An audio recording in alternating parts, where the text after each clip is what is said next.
we are still shooting down Houthi UAVs that are going towards Israel. They have taken an Iranian UAV, it's called a Kazo-4, with some modifications, additional gas, they call it a Yafa.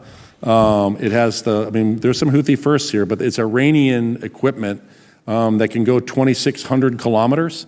And so when we have that, we've shot down dozens of them. And so they are taking a very simple UAV, extending the range of it, and then Israel has effective defense. About what Centcom could do to help deliver humanitarian assistance to Gaza. Can you tell us what resources Centcom has to bear towards what I think we can all agree is a really important mission? So I think that the biggest resources that Centcom can assist with is the ground lock is how you move large quantities of that.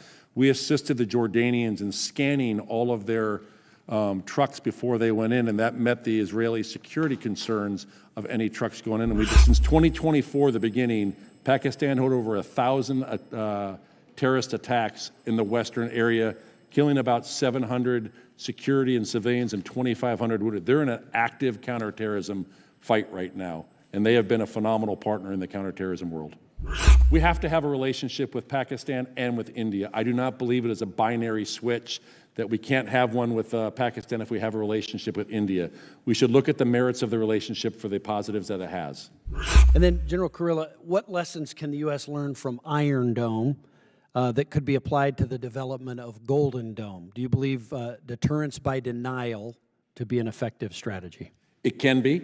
But I would tell you some of the biggest lessons learned is how Israel's defense industrial base works.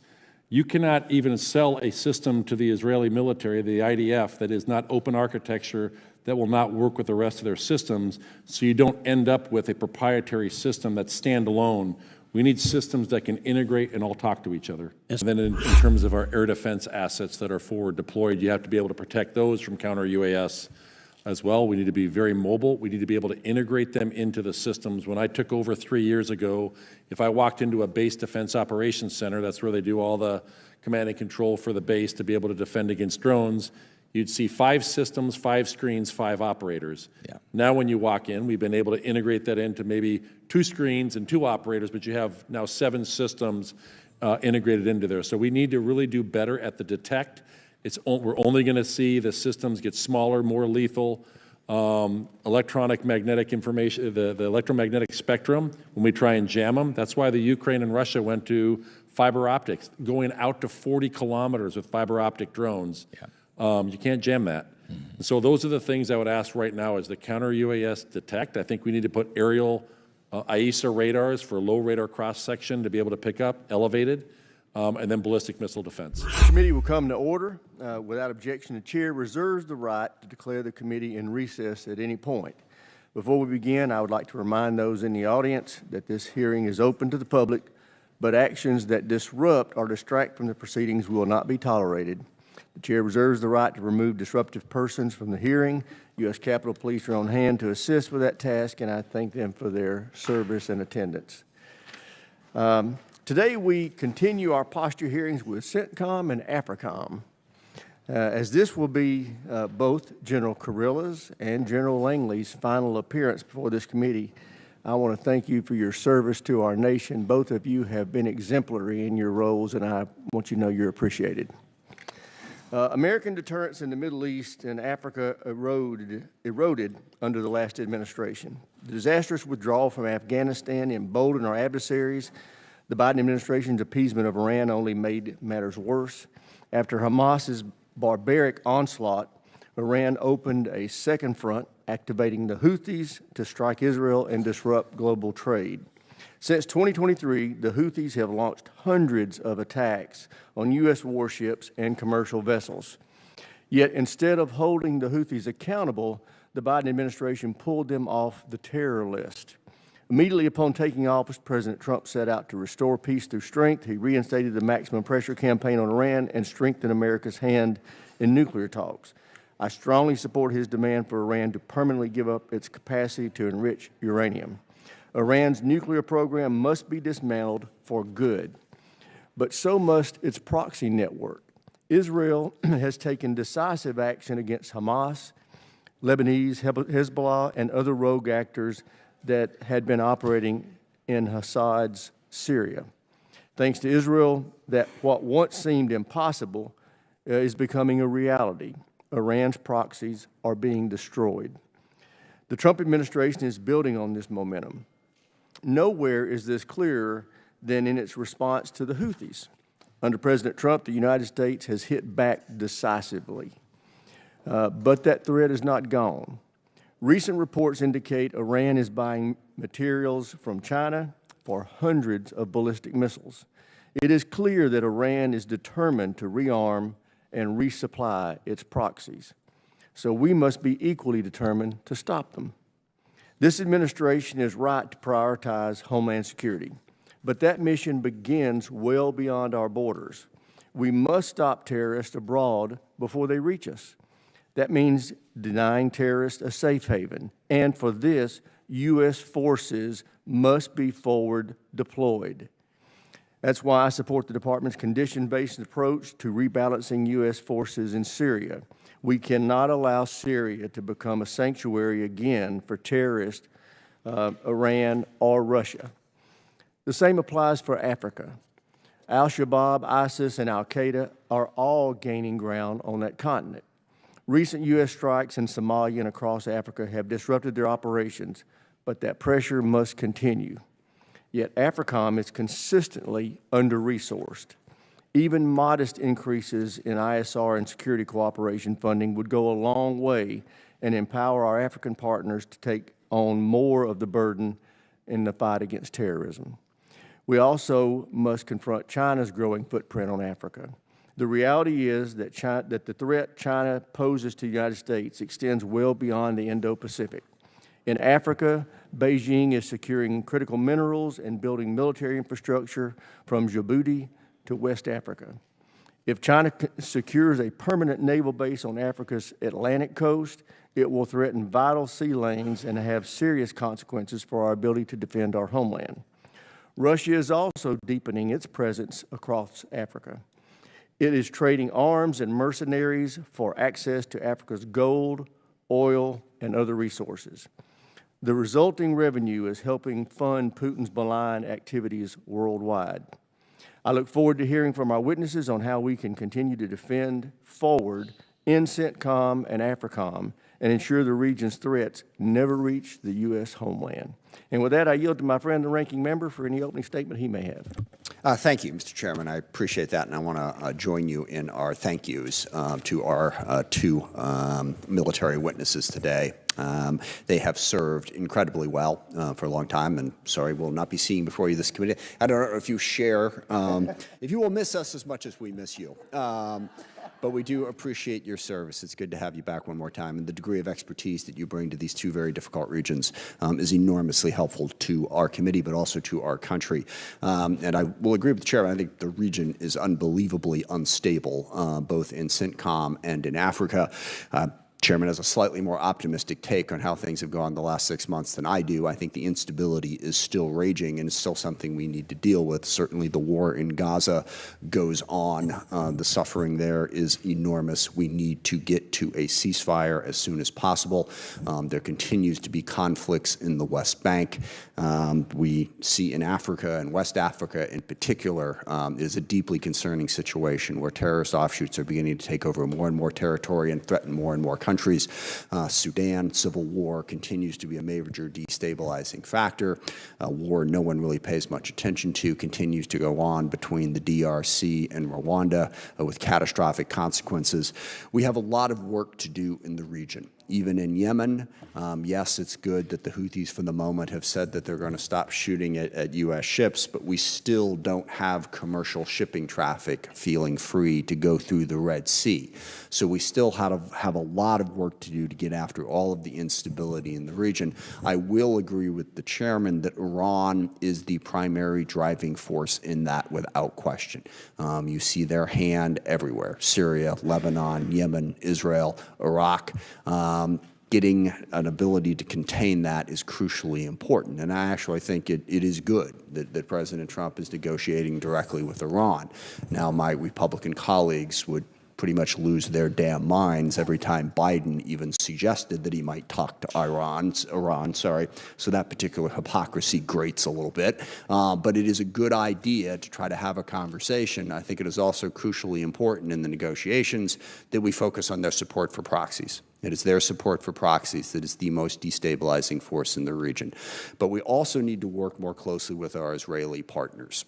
I have an enormous amount of sympathy for the threats that they face from Hamas, from Hezbollah, from Iran, and others, but we need to find an alternative to Hamas. We need to work with Palestinians to give us some sort of future beyond Hamas.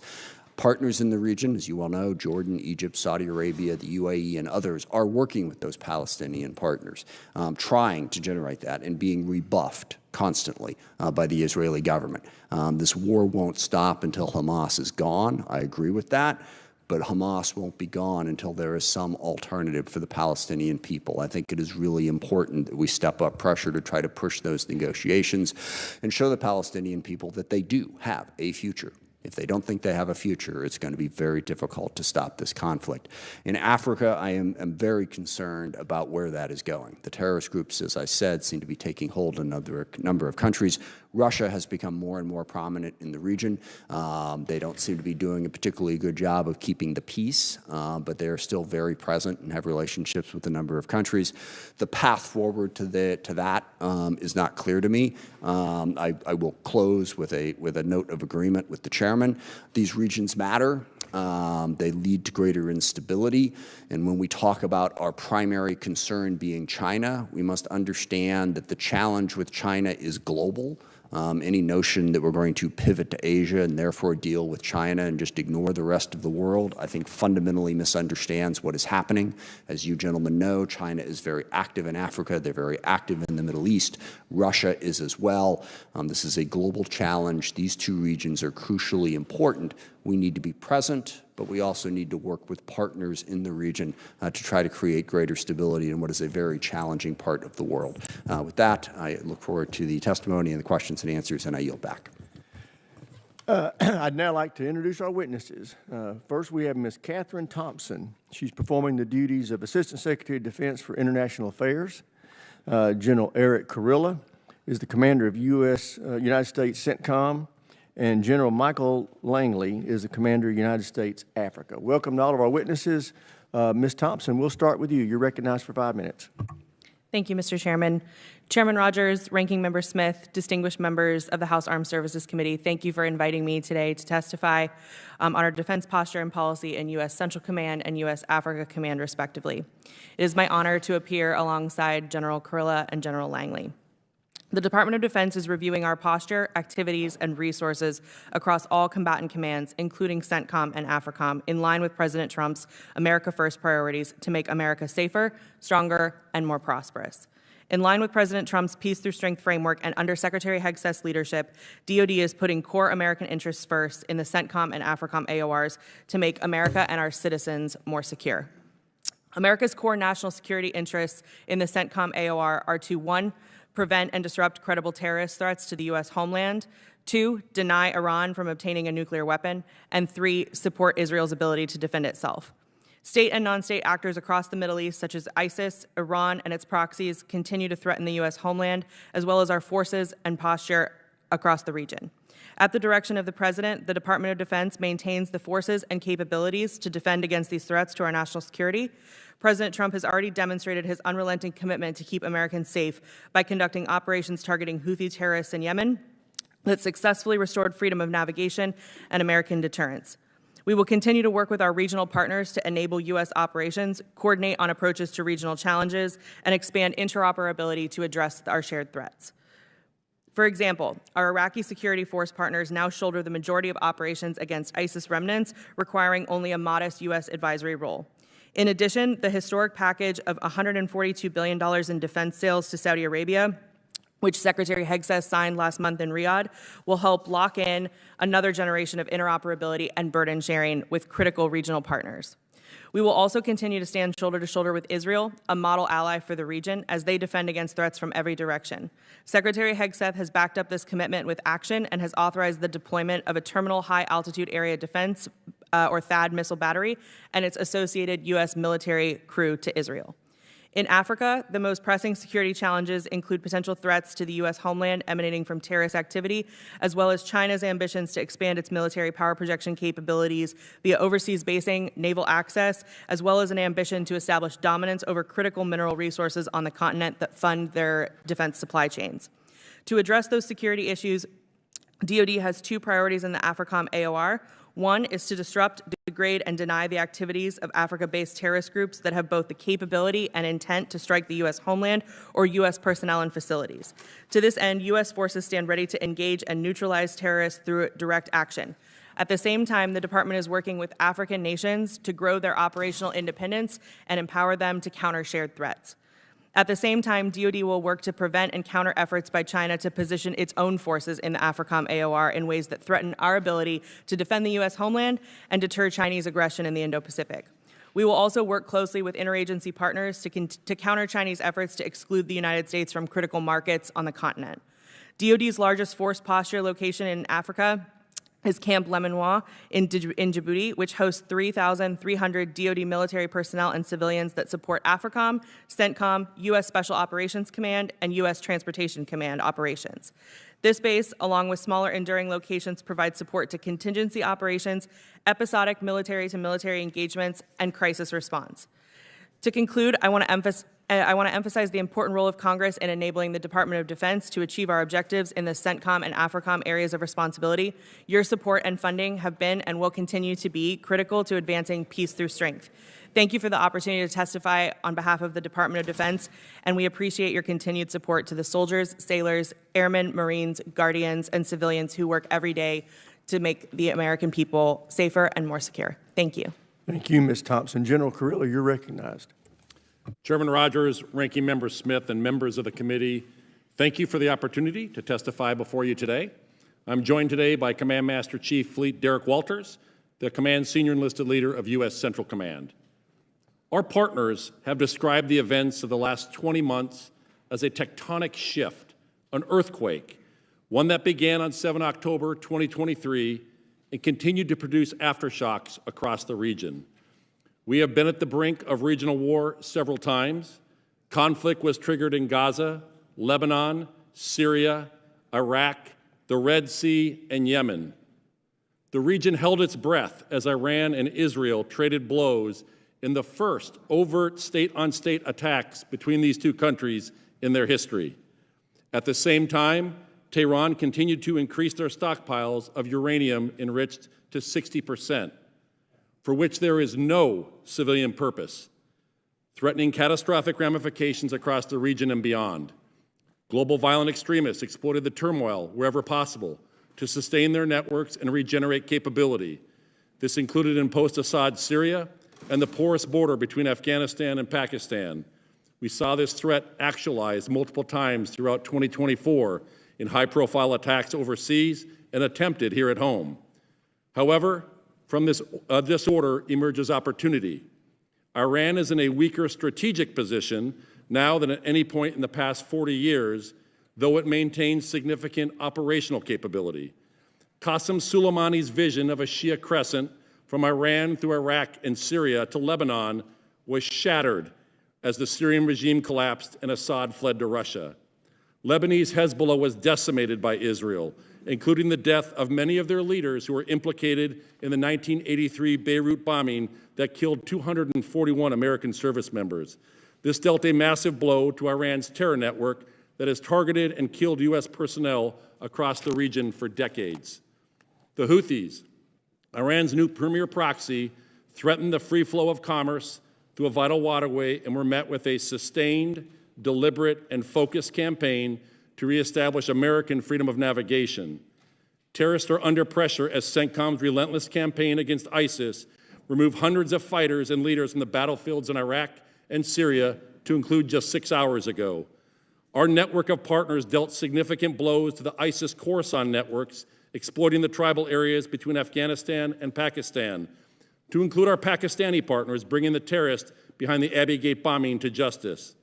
Finally, the reality of aligning with Russia and China was laid bare as our partners across the region as they watched Russia supporting Assad's atrocities against the Syrian people and the Chinese Communist Party cynically exploit Iran-backed violence in the Red Sea.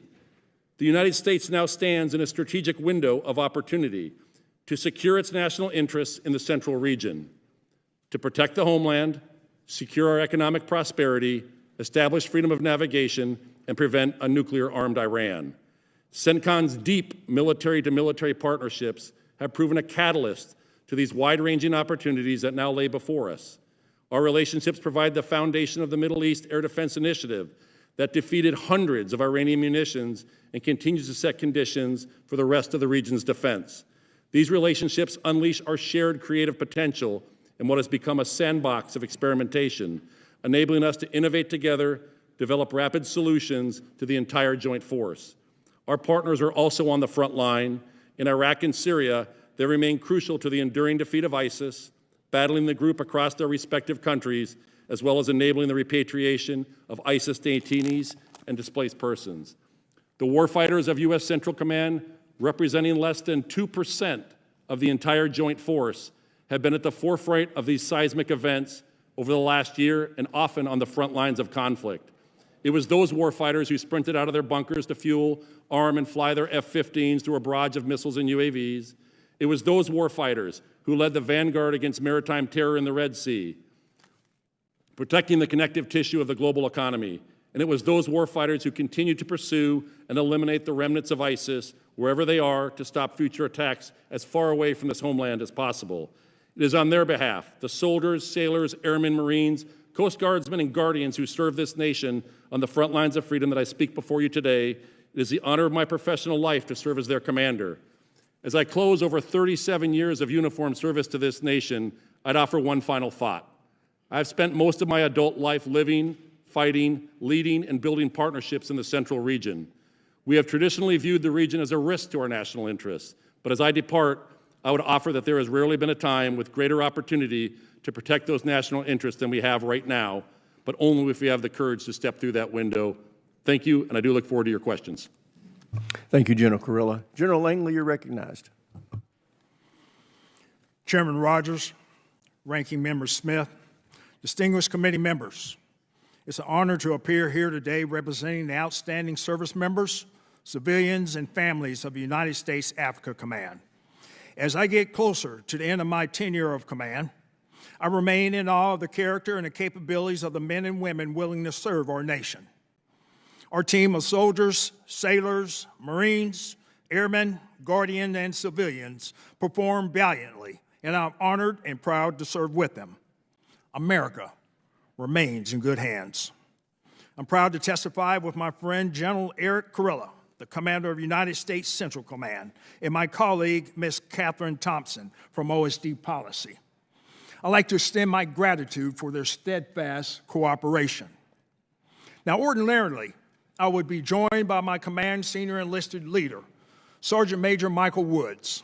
However, as all of our outstanding NCOs do, Sergeant Major Woods has chosen to put himself at the best position to influence operations.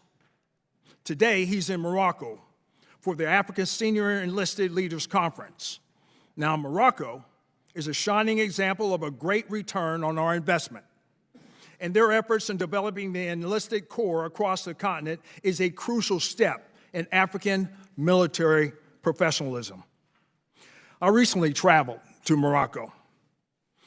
I attended the African Lion 2025. This exercise is the largest exercise with participation of over 52 nations, 10 NATO allies, and 2 non-NATO allies, and over 10,000 soldiers participating.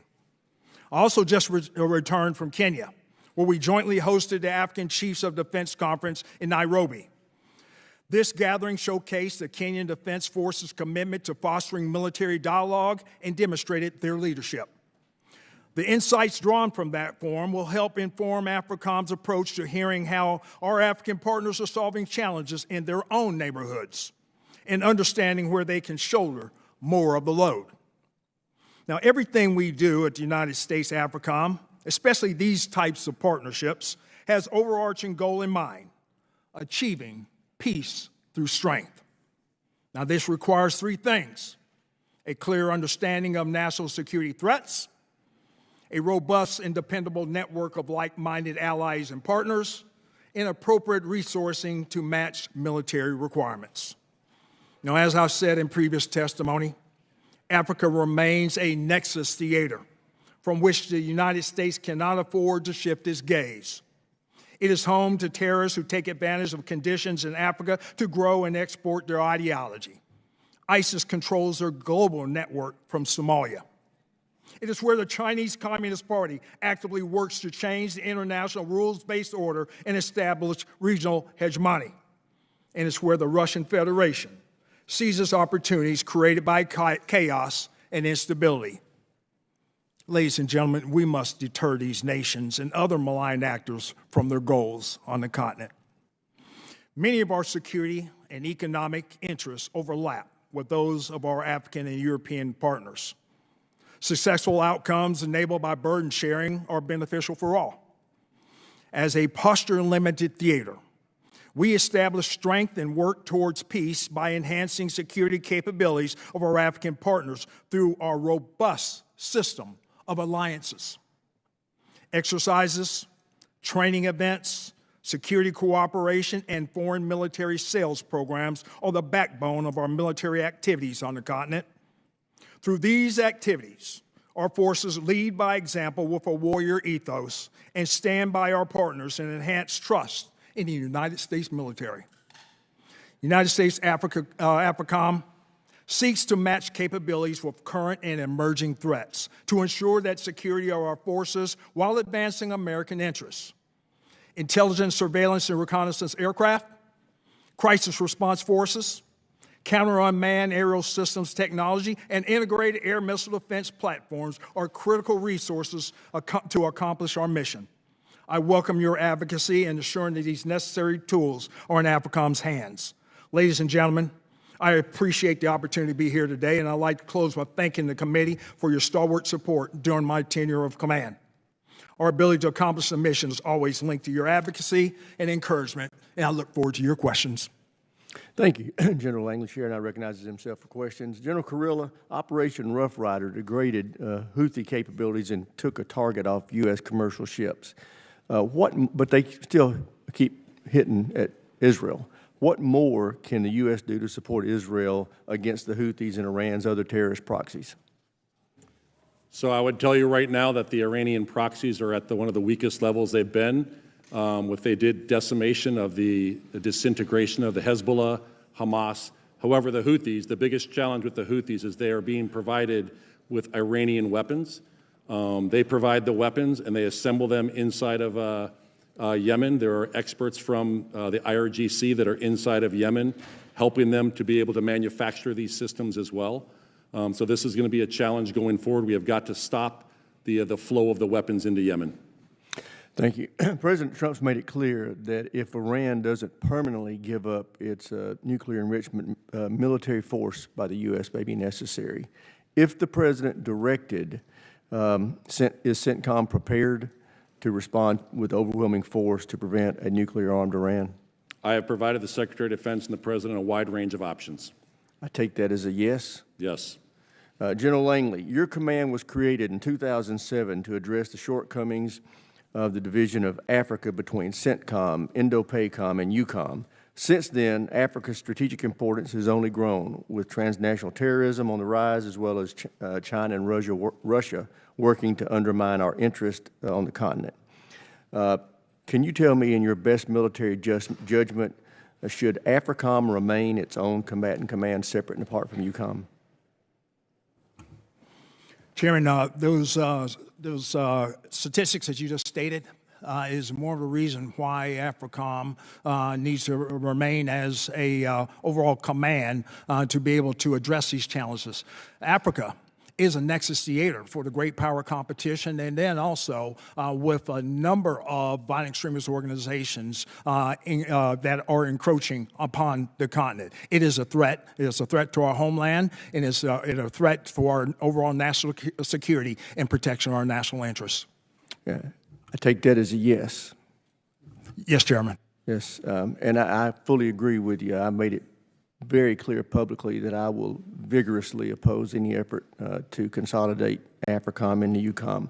As you heard in my opening statement, we need to be putting more resources in Africom to combat what China and Russia and Iran are doing, rather than looking at taking away attention and resources. General Kurilla, yesterday the ranking member and I introduced the SPEED Act. It's our effort by this committee to try to speed up acquisition of critical warfighting capabilities to strengthen our defense industrial base. What impact, if any, do you think this could have on our ability to help our partners in Centcom? Thanks, Chairman. I have not read the full act, but I do know that it's trying to speed acquisition, change acquisition to get into the hands of the warfighter. Anything we can do to fix what I think is a very bureaucratic and slow process will help the warfighter. Is there something else that you would suggest that we do to try I think we need to start from scratch with a blank piece of paper on the FMS process. We've had dozens of task forces to look at FMS, and I have not seen much change. It is one of the #1 complaints that we get from our foreign partners, and we are 40% of the entire FMS projects in the region. And if you had that blank sheet of paper and you were writing it out, tell me what you would do with it. Well, I think there's 4 levers that control FMS. There's DOD. I think we have to fix some of our own processes internal on these requests. Such as? Well, I think sometimes we take months and up to a year when someone says, I'd like to sell you Patriots, and we go back and forth for a year. That should be days or weeks. It then goes to the State Department. Candidly, that is not where our holdup is. I think this body of Congress, there can be holds up for whatever reason that we don't want to sell a weapon system to a country. And candidly, the biggest problem we have right now is with industry, that they are not putting the investments in capital into their production lines. The biggest thing I think Congress can help with is multi-year funding that would be able, if you're a business and you say, I'm only going to get funded 1 year, they're not going to want to put the capital into those production lines. I thank you for what you've done with some of the 2-year funding, but I think it needs to be multi-year funding so that we can get these production lines up. And I think we got to look at our partners that are offering to also produce inside the region. Sorry for the long response. Well, I think that last point especially would be very helpful, and I think I speak for this committee when I say we're open to that idea. I hope that when you testify before the appropriators, you tell them the same thing. With that, I yield to the ranking member for any questions he may have. Thank you, Mr. Chairman. With regard to Iran and their nuclear program, without getting into the more classified discussion about what Israel might do on their own, if Israel were to act on their own and attack Iran, what implications would that have for our force protection in your region? And what should we be doing to try to, put ourselves in a position to protect against that? I think it would increase risk to force of our forces in the region, but every day we're making assessments of our posture and our risk to force, and we make adjustments based on those. We're fielding new systems and new equipment and making adjustments every single day. We have a rule in Centcom, you improve your foxhole every single day, whether that's through rehearsals or any other actions that you're taking to better protect our forces. And what are the systems that you think are working best if we were to, throw money at you and say, here's what you need right now that could best put you in a better position to protect your forces? What systems would you ask for? So counter-UAS is the #1 thing. We have a revolution in warfare. The character of warfare is changing with the drone revolution and unmanned systems. We see that in Ukraine. We saw that with the Houthis, and we see that even in Iraq and Syria. The #1 challenge out there is detect. It's the ability to detect the counter-UAS systems and to defeat the swarms. And I think anything we can do in the air defense world, we went back to the FMS. We ought to ask ourselves the question, why does a THAAD missile cost 3 times as much as an Arrow that is jointly developed between the U.S. and Israel and the Missile Defense Agency? Why is an SM-3 Block 2B 6 times more expensive than an Arrow missile with roughly the same capabilities? Yeah. In Syria, what's your, and I realize this is a huge diplomatic piece of this, but you are a diplomat as well as a warrior. Where can you give us an update on where you see the Syrian government? Obviously, it's crucial that that government stabilize and block Iran and Russia from getting back in. What can we most do to help that, and where do you see it at right now? I think what the president did was talking about lifting some of the sanctions. That's going to allow other countries to come in and bring some of the investments. That is one of the things that's desperately needed is the investments back into the country. We're working directly right now with the Syrian Democratic Forces, our Kurdish partners and Arab partners on the ground going after ISIS to get them to integrate in with the new Syrian government. Turkey has played a very positive role in that. That is a big piece for the stability in terms of that. I think they got to figure out how to run all of the administration of their country. They have a few people that are running the country right now. I am very concerned with the stability, but I think the fact that we are at the table now having those discussions, the upside is great, the downside is very low to being at the table. How important is our troop presence in Syria to helping facilitate that process and continue to keep ISIS at bay? So our purpose for being in Syria is for the de-ISIS fight. We literally took a strike this morning on an external operations leader from Central Asia up in northwest Syria. We're still waiting for the full results of that. That's what our forces do inside of Syria. We've made some adjustments, some consolidation of bases based on the fall of Assad. Right now we're making an assessment going forward of what other bases. It's all conditions-based, that I'll make my recommendations to the Secretary of Defense and the President. But right now, the guidance to me has been given to right now make an assessment on if any other adjustments that we need to make in our posture. General Langley, there's a lot of concerning aspects to Africa, but West Africa right now seems to be the most concerning. I mean, it seems that the most capable terrorist organization is, gaining influence in multiple countries and threatening others. We don't have much of a presence there. What would be your recommendation in terms of how we contain that threat that is growing out of West Africa? Ranking member, I would say, since we moved out of Niger, we had to reset our CT strategy.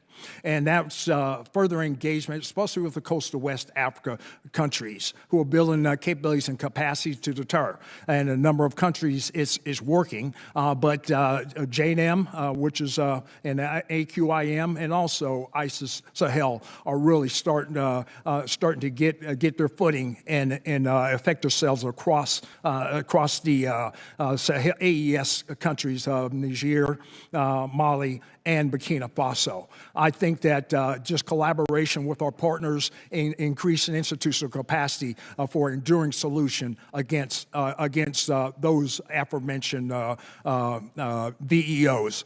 To do that, it takes a whole of government approach. Not so much our whole of government, but their whole of government, and we need to invest in that. Thank you. Thank you, Mr. Chairman. I yield back. Chair now recognizes this gentleman from Arizona, Mr. Amadei, for 5 minutes. Thank you, Mr. Chairman. And thank you, generals, for your leadership and your service for our country. And as a former Army Reserve intelligence officer who served in the Middle East, it is incredible to see President Trump's bold vision and a Middle East defined by, quote, commerce, not chaos. Now, those words are now backed by decisive actions that nobody dreamed possible. Now, President Trump changed Syria's path overnight from endless bloodshed towards hope. And there's a lot of optimism right there, and I know Ambassador Tom Barrack and Presidential Envoy Barrack's doing an incredible job in Syria, hitting the ground running. I don't know, he has a lot of flights back and forth from Ankara to Damascus. But General Kurilla, I know there's so many questions about Syria's transition, and after coming off of a 50-year Assad rule and ISIS mostly defeated, and I know you helped with you just talked about it briefly, with the agreement between integrating the Syrian Kurdish forces with the government forces of Syria. How's that integration actually going? I would tell you it's actually going well right now. There's some sticking points, but what's happening is you have the Syrian Kurds are talking directly to al-Shara and the Syrian government right now. Turkey has played a positive role in that as well, but I think that we're on a good path right now. And do you envision that integration could also include other minority militia like the Druze or the Christians or Alawites in Syria? It could. Right now, though, I mean, we're focused on our partner that we have right now up in the northeast, and that's the Kurds. Very good. And our counter-ISIS train and equip fund, which helped the Syrian Kurds destroy ISIS, could be wrapping up. Now, can or should the train and equip shift to include Syria's forces? I think that would have to be a wait and see. I think the fact that we're at the table right now having this discussion, and that will allow us to make an assessment of that if that would be a wise choice. And how concerned are you about the foreign fighters possibly being integrated within the Syrian armed forces? That is the reason we have to take a wait and see on this. And are they integrating them right now? So right now, I mean, if you remember, these are some of the people that brought Shara into power. They are integrated into some portions of the government, and this is something that we have to make an assessment on. Very good. Now, shifting toward Iraq, the same train and equip fund is also used in Iraq. But why are we subsidizing Iraq currently when it's withholding public salaries and military equipment from our Kurdish allies up north? They have challenges every now and then. We end up working through them. They end up getting the salaries. They end up getting the equipment. There is always small frictions that we have to work through, but they are getting what they need. Sure. And Iran's stronghold within Iraq, is that presence increasing even despite all of the setbacks that Iran has been facing the last few months? I think Iran is trying to double down on getting a grip inside of Iraq, but I think Iraq is a sovereign nation, and they don't want to be a vassal state of Iran. Of course, but although there's a lot of Iranian militias currently still operating Iraq, I know they're holding a hostage, Elizabeth Surkov, that we want released as well. But how do you envision us pulling Iraq from Iran's stronghold? It is a challenge because it's their next door neighbor. We partner at the military level with the Iraqi security forces to go after ISIS. They are doing actually a very good job in terms of going after ISIS. We killed the number 2 ISIS, global number 2 ISIS, Abu Khadija out in the Anbar with the assistance of the Iraqis. So I think from a military to military standpoint, they understand the need and why they want to have a relationship with the West. There are a lot of other reasons at the State Department level on why we want to have a relationship with Iraq. A stable Iraq helps with a stable Middle East. Thank you, General. And shifting to Africom, General Langley, I know you have a lot of positive things to say about Morocco, and I do as well, as they were the first country to recognize the United States independence, and it seems like their alliance is increasing with us. Do you ever envision moving the headquarters of Africom from Germany to an African partner country like Morocco? Congressman, thanks for that question. And as I would look at it from the operational perspective, cost-benefit analysis, the benefit of moving to Morocco would not exceed the cost. The benefit operationally of us being able to operate from Stuttgart headquarters onto it does not benefit in amount. The cost of moving the headquarters would be a big dent to our budget. So I would say from a cost analysis perspective, I think we are advantageous where we are right now. When we look at the overall costs, we would not be benefiting from moving our headquarters onto the African continent at large. But let me just say, Morocco is a great partner, and what they do in exporting security is tremendous, especially in the sub-Saharan countries. Very good. Chairman, I yield back. Chair, now recognize the gentleman from Missouri, Mr. Bell. Matthew 20:16, so the last shall be first and the first shall be last. Representative Wilson and Courtney, if you need any tips on how to maximize your time, Rep. Amadei and myself are experts in this particular committee. I want to thank you to the chair, to our ranking member, to our witnesses, as well as the service members I see behind you for your service as well. My district in the greater St. Louis region is home to the production of some of the most advanced fighter aircraft in the world, including many that Centcom has used in recent operations, such as intercepting incoming Iranian drones and missiles that targeted Israel and our regional allies. While I'm proud to represent a region that contributes so significantly to our national defense, I must also acknowledge that many of my constituents are still struggling to recover from the most devastating natural disaster to impact our state since the late 1950s. But as a region, we will recover, and we are committed to build and support our domestic industrial base that is crucial to our national security. But what is not crucial to our national security is turning our backs on our allies, like we've seen from the administration, and cutting essential foreign assistance programs that go hand in hand with our efforts to promote strong U.S. global leadership. China and Russia have made significant military and economic inroads across the African continent, posing serious implications for U.S. strategic interests. At the same time, the Trump administration, under the guise of pursuing efficiency, has slashed funding for global development and humanitarian programs. These cuts have, in practice, created greater inefficiencies and undermined U.S. influence abroad. General Langley, how does U.S. economic aid, how does U.S. economic and humanitarian engagement on the continent contribute to advancing Africom's military objectives, particularly when it comes to countering the destabilizing influence of Russia and China? Congressman, thanks for that question. And I'll just go back on the operations, especially the operations that we do in Somalia.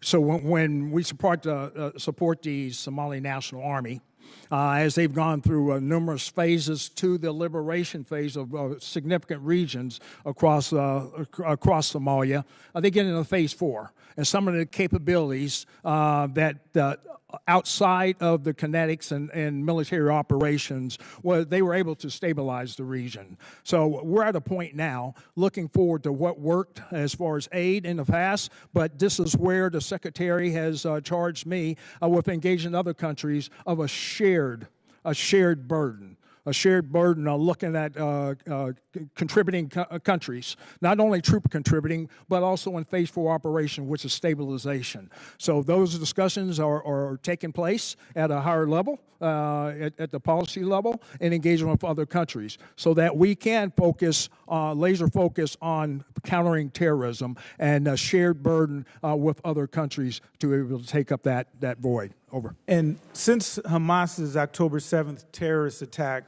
against Israel, one notable development has been the strengthening of military and security partnerships between Israel and its Arab neighbors, especially evident during the 2 Iranian missile and drone attacks last year.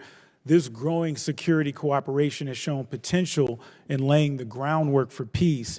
And to the ranking member's point, we endeavor to see a future for Palestine beyond Hamas. So, General Kurilla, from a security perspective, how can enhanced cooperation between Israeli and Palestinian security forces or broader regional security coordination help establish a foundation for long-term peace and stability? Great question, Congressman. There has to be, Hamas cannot be in charge. There has to be an alternative to Hamas.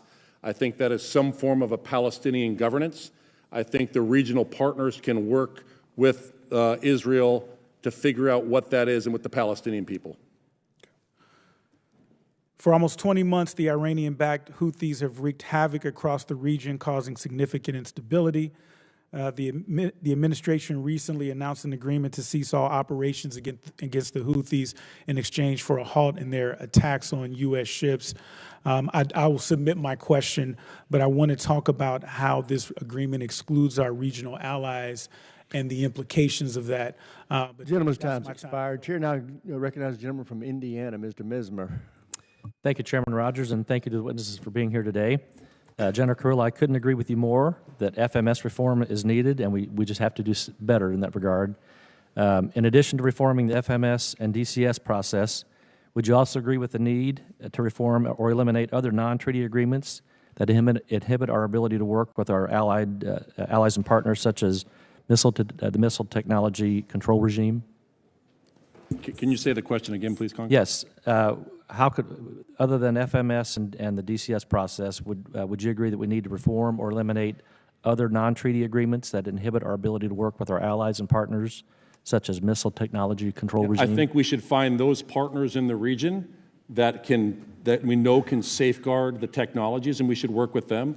We have several in the region that have offered up to say they would like to help produce. That is where we need help, is the production line right now, and I think that's something we should strongly look at. Okay, thank you. Also, I'd like to acknowledge the professionalism of our forces who have conducted operations in the Red Sea, but I'm wondering what work needs to be done on the policy end with our regional allies and within our own interagency to devise a successful strategy against Yemen, both that deters their destabilizing military actions of the Houthis and coerce them into making their closure of the Red Sea politically untenable in the region. Was that to me or to policy? To you. So I think well, I'll defer to policy first for any policy question, then Okay. I'll take that. Thank you for the question, Congressman. I would just highlight two things. First, with the conclusion of Operation Rough Rider, we are not certainly in a position where we are ending our entire engagement regarding the Houthi problem set. The Houthis are still under a foreign terrorist organization designation, and we're still pursuing a whole of government approach, which obviously includes other interagency elements to tackle this problem set. And then I would just highlight some of the comments that you made just a moment ago, which is this will, the longer term problem set for Yemen and the Houthis writ large really is something that in our relationships with Saudi Arabia, UAE, Qatar, and our other Gulf partners, this is something where we'll look to burden share this effort and really develop a regional solution that empowers our Gulf partners that we've continued to develop a deeper defense partnership with to tackle the long-term elements of the problem set. Thank you. General Kurilla, I also have concerns about the long-term stability and strategic implications of using high-end platforms and munitions like the B-2 bomber, Jasmine, and Tomahawk cruise missiles against supposedly unsophisticated adversaries like the Houthis. Has use of these platforms and the rapid proliferation of adversarial drones led to more consideration toward the effectiveness of directed energy technologies encounter these platforms? Yeah, we absolutely need to be putting more work into directed energy, high-powered microwave. I think some of the innovations that have come out of this since Operation Rough Rider, about 40% of the drones shot down were shot down by something called Advanced Precision Weapon Kill System, a laser-guided 2.75-inch rocket fired off our F-16s or F-15s. That's a $25,000 munition going against a roughly $50,000 or $100,000 drone that is an Iranian-provided drone to the Houthis. Okay. Excellent. So what role can our defense industrial base play in advancing directed energy solutions to ensure Centcom can maintain their technological advantage? So I would compliment someone like General Randy George and his Army Transformation Initiative. He is sending things over once they reach a technology readiness level to a certain level. He sent over directed energy mobile short-range air defense. We brought it into the theater. We tested it in the harshest conditions you can find against an active enemy and a thinking enemy, and we provided feedback on its effectiveness to make it better so they can make a better informed decision on that. We have the same with high-powered microwave. We're doing things with software. Software is a weapon as well, and rapidly changing this. The character of warfare has changed with the drone revolution, and that's what we need to be paying attention to. Okay, thank you.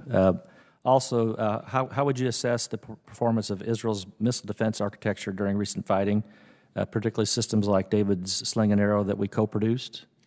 So I would tell you that the missile defense, out of the 300-plus missiles that were fired into Israel, one person was killed, a Palestinian from Gaza who was living in Jericho.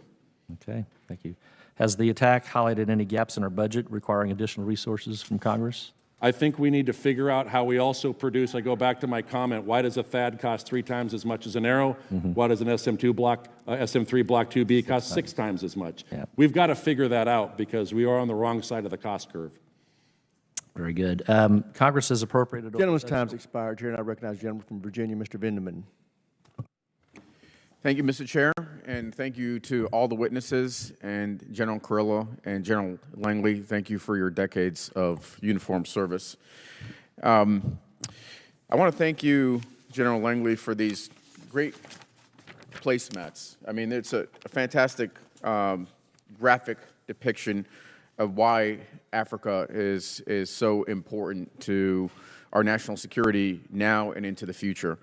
And in particular, the things that I sort of honed in on is the fact that it's 11 of the 20 fastest growing economies in the world are in Africa.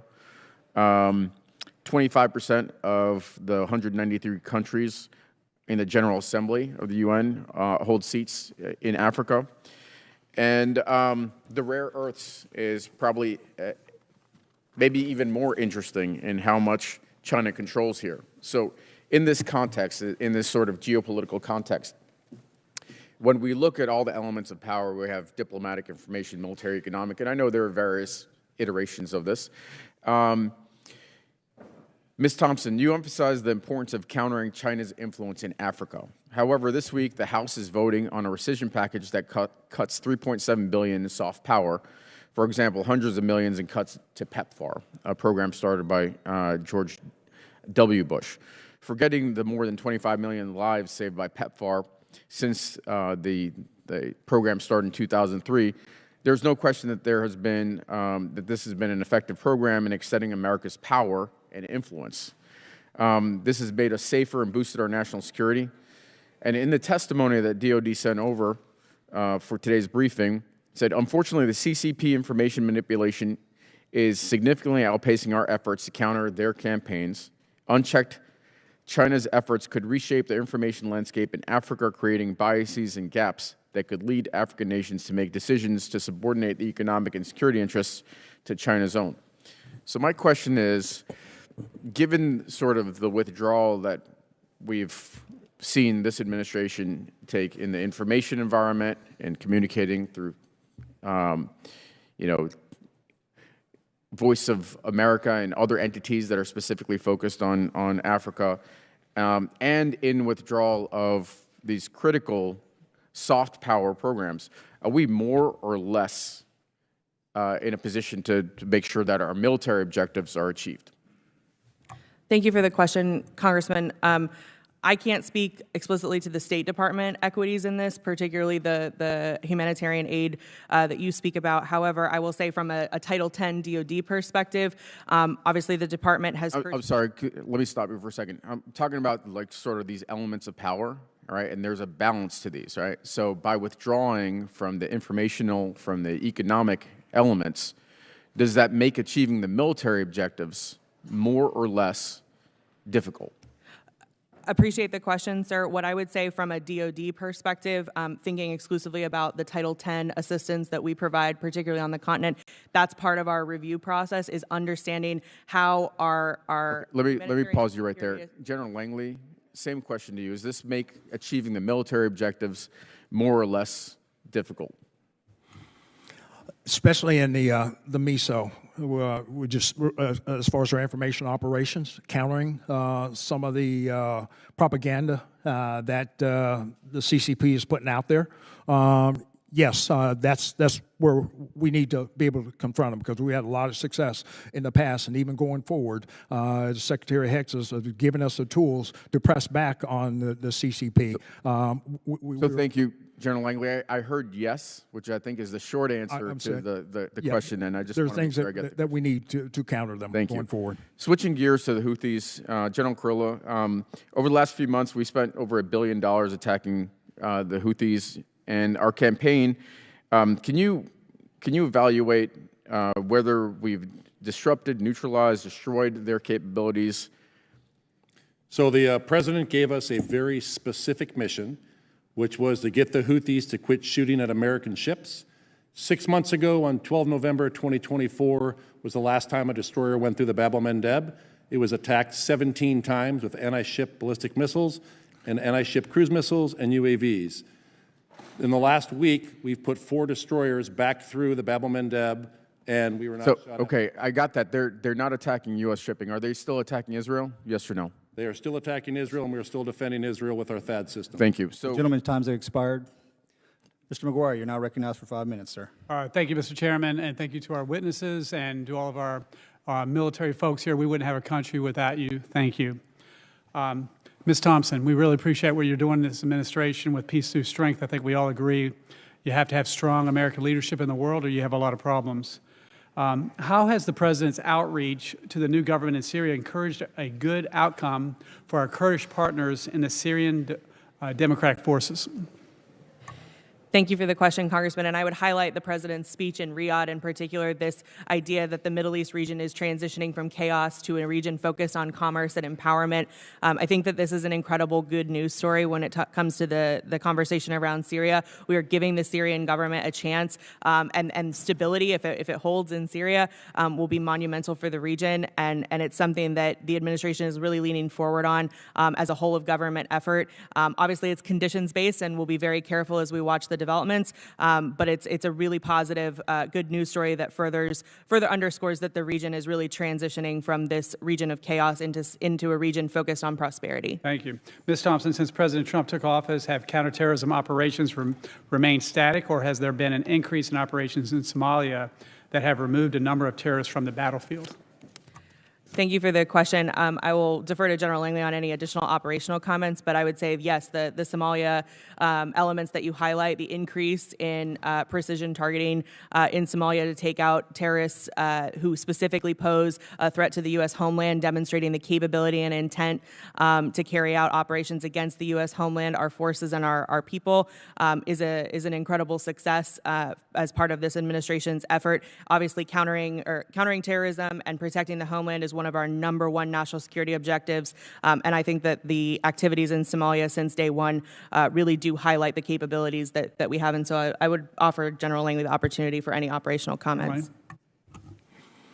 Yeah, thanks, Congressman, for the question. And I would say that, when the President gave me expanded authorities and through the Secretary of Defense, we've been pressurizing ISIS in the Golan Mountains considerably.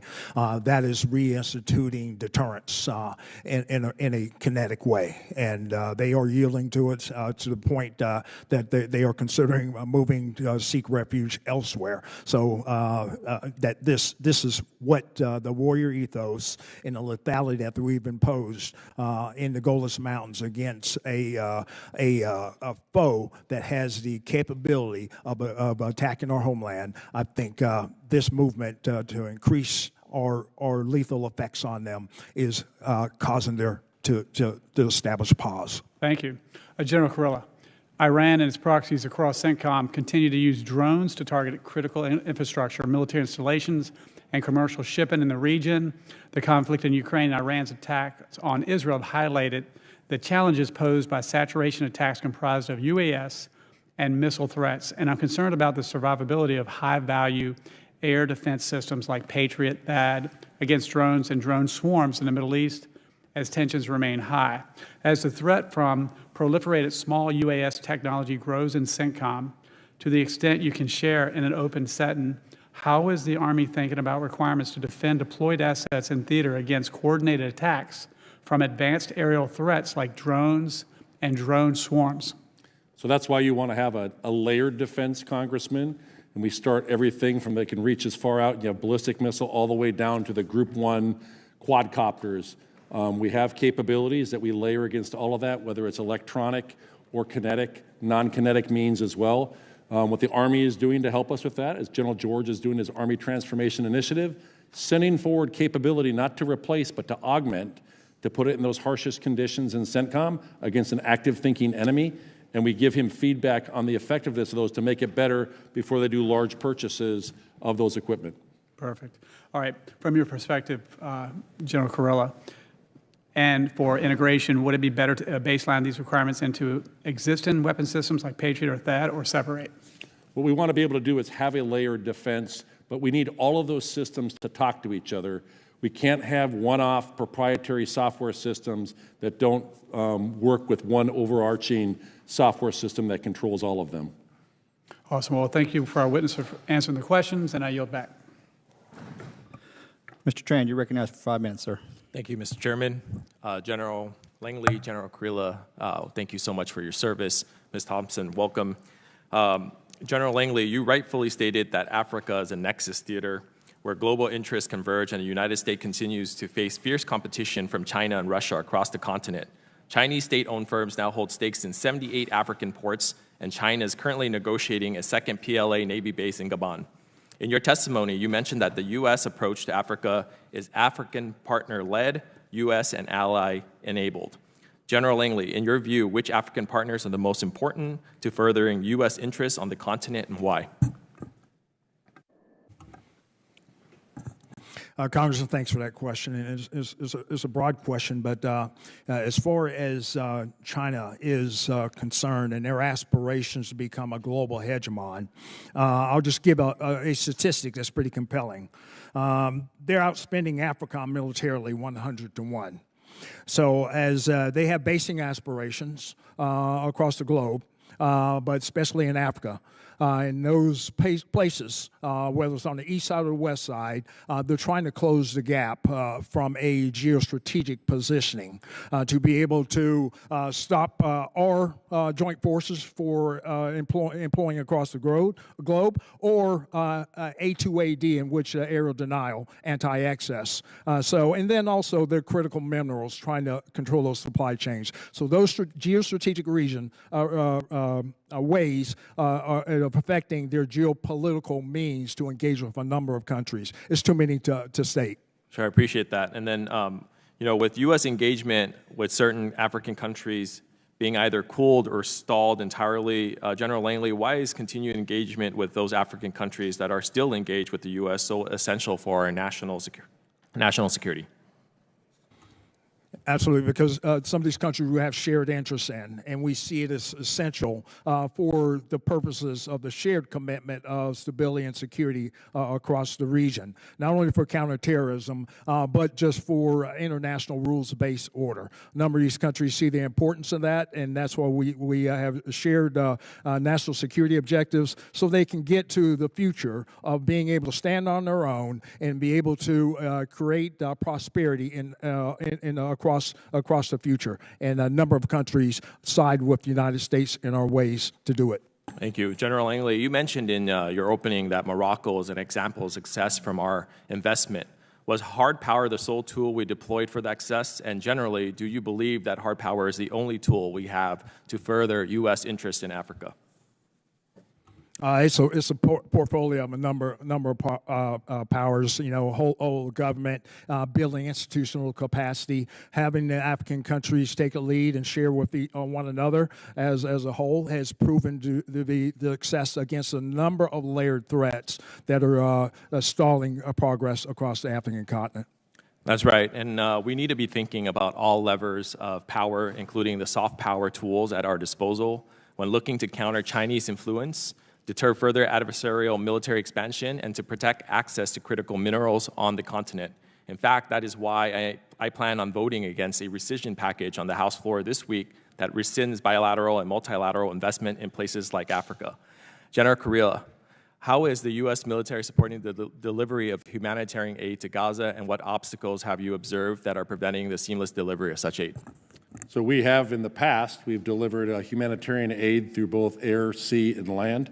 We were working with the Jordanians. We helped screen the convoys that would then bring in the food for that. But right now, we are not actively working the humanitarian aid. Is there a reason why we're not? I mean, that right now, Israel has contracted an American company that is doing the distribution inside of Gaza. Hamas hates that because Hamas no longer has control over that distribution. So this is an American private company that Israel did. Centcom was not part of that contracted this, that is doing 1 million-ish meals, I think they're doing a day, a little more than that, through this private company. And are we prepared to help if Israel was to ask for our assistance? We are prepared if the President directs us to do that. Thank you. Thank you, gentlemen, for your service and your testimony here today. Thank you. Chairman, I yield back. Chair now recognizes the gentleman from Wisconsin, Mr. Van Orden. Thank you, Mr. Chairman. General Kurilla, I want to congratulate you on a fantastic career. Well, thank you, for sir. your service to the country. It's wonderful. I'd also like to acknowledge your Master Chief back there. Derek and I worked together for, well, you could probably tell for how long by the color of my beard and the amount of hair we both have on our heads. So you did well by yourself there, General. General Langley, you're a Marine, right? And then the Marine hymn from the halls of Montezuma to the shores of Tripoli, right? Tripoli, that's Libya. And we went to war with them because the Barbary pirates were kidnapping our citizens. Thomas Jefferson did not want to do that, but he did. And other nations were paying tribute to these pirates, and we said enough, right? So I'd like to gently remind some of my colleagues that sit over there, if they actually did their homework and read the rescissions packages that are proposed by the Trump administration, we're removing what can really reasonably be titled 21st century tribute. So we're going to be assisting our African partners, our Middle East partners, but we're not paying tribute anymore. Those days are over. And you're in that uniform because we stopped paying tribute back then. So I can forward the package to anybody over there if you actually want to read it instead of just complaining.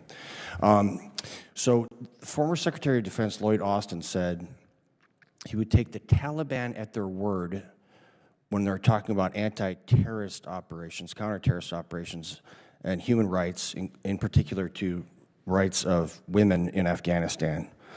General Kurilla, how's that work out for women in Afghanistan? Not very well right now. Not very well. Okay, so the Houthis now have said that, okay, my bad, we're going to stop shooting missiles at ships. And I would encourage everybody to give as much validity to the Taliban statement as we did, or excuse me, to the Houthi statement as we did, or should have, to the Taliban. General Langley and General Kurilla, I've spoke to the Special Operations Component commanders about this, so I understand the issue with the Houthis is not a seam, between your two COCOMs. But can you, in this setting, can you tell me, do we know how the Houthis are being resupplied by Iran? Vast majority of it is by sea.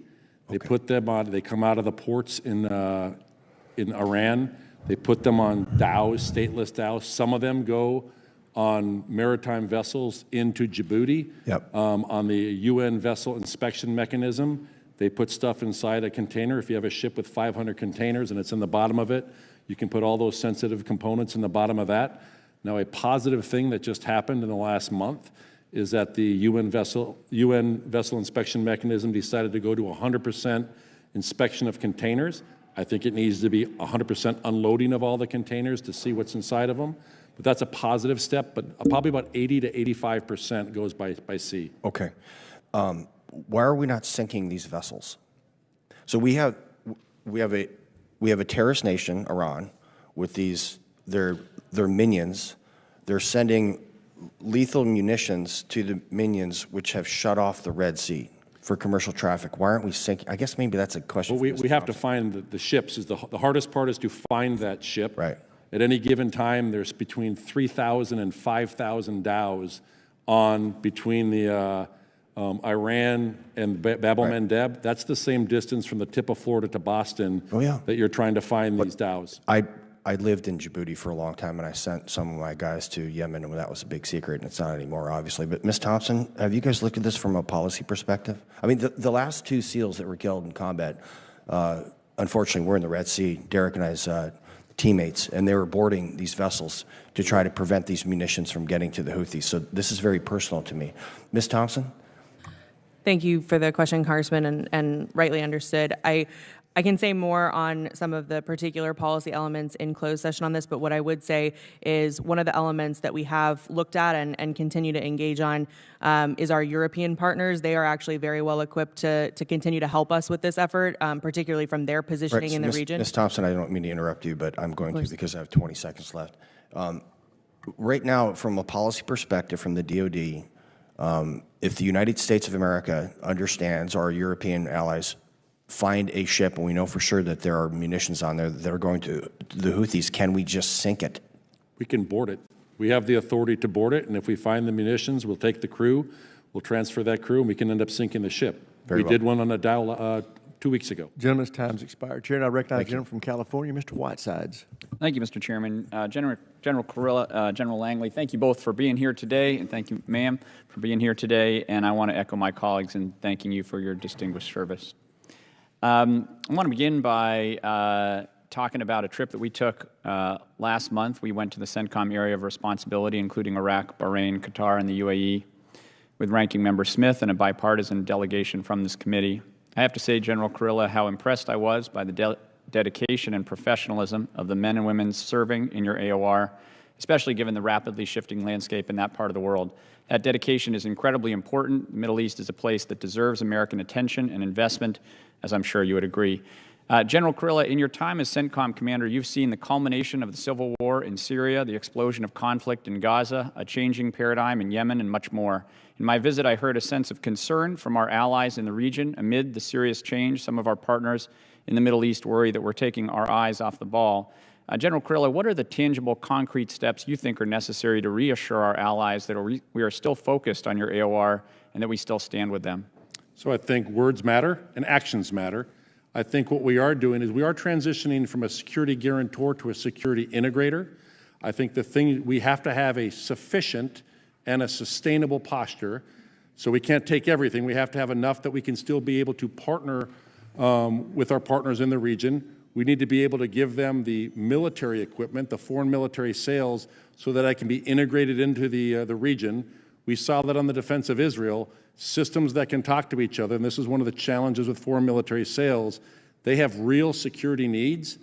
If we don't fill them, they're going to fill them. China shows up with an Amazon catalog.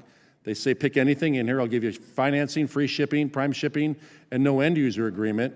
But I tell them it'll never touch our networks. So we've got to be able to provide them the tools that they need to integrate in the region, and then we become the security integrator. Yeah, I would agree with that. We actually heard that from several times over there. We also need to be more responsive in being able to fulfill the deals that we do, so that people are not waiting, 10 years or whatever for the systems. Maybe we can work together with that. Anyway, next question. What we're seeing around the world is that allies are regarding the United States as an increasingly uncertain partner as we impose and then remove unilateral tariffs, consider cutting active duty and foreign assistance programs, and discuss using military force to take the territory of other nations like Greenland. I believe that we are made safer through our alliances, and that making our alliances doubt our resolve makes us less strong. That is particularly true in Africa, where China has made long-term efforts through various initiatives. Meanwhile, the new administration muses publicly about terminating Africom. General Langley, can you describe in general terms the concerns you have heard from our African allies and security partners about this potential administration policy change and the impact it would have on our nation's security and economic resource requirements? Congressman, I was in Nairobi last week, and I will just say the message from the Secretary of Defense by the chiefs of defense across Africa was well received. They get that they need to be able to provide their own security. They get that they do not need to be dependent on us anymore. There's things that they think that they can share in the burden, and they are ready to shift, such as countries like Morocco and Tunisia and Kenya. But there's others also in that as well. So they articulate what they need to push to that level. But at this point here, I think everything is positive, that they need to be able to take on their own security for Africa to prosper writ large. Thank you, gentlemen. I appreciate your service. I yield back. Thanks. Gentleman yields back. Chair, and I recognize the gentleman from Louisiana, Mr. Higgins. Thank you, Mr. Chairman. Ma'am, gentlemen, thank you for being here. I look at the flags behind you, and it means a lot to us. I look at the streamers on those flags, what they stand for, what they represent. I think about the service that you two gentlemen have provided to your country, and the blood that you've shared and the friends that you've lost, brothers and sisters that are represented in some of those streamers on those flags. The significance of a hearing like this cannot be overstated, really. We are in an era of adjustment for our nation, whereby we can move into the 21st century as a dominant military force worldwide in order to maintain and preserve or establish peace. And Congress has an incredibly significant job to do to listen to the experts that is provided to us so that we can improve the means by which we provide our warfighters with modern technology. So I thank you for being here and for your service. General Kurilla, you had mentioned multi-year funding versus 1 or 2 year funding.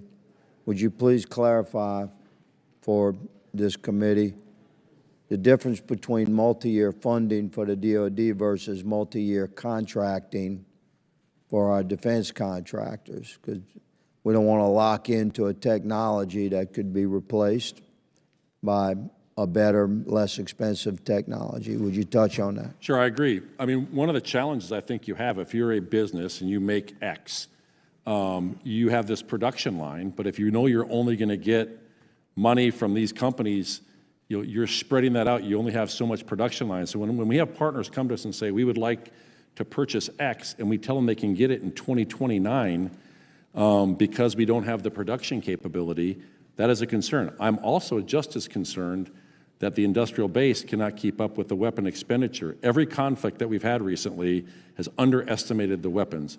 Russia, Ukraine, Israel.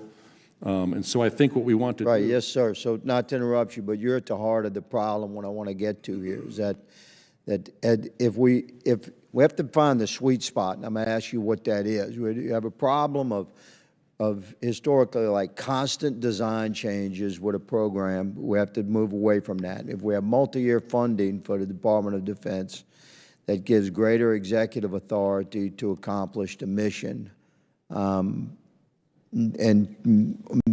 build and procure and take delivery of the right vessels and craft.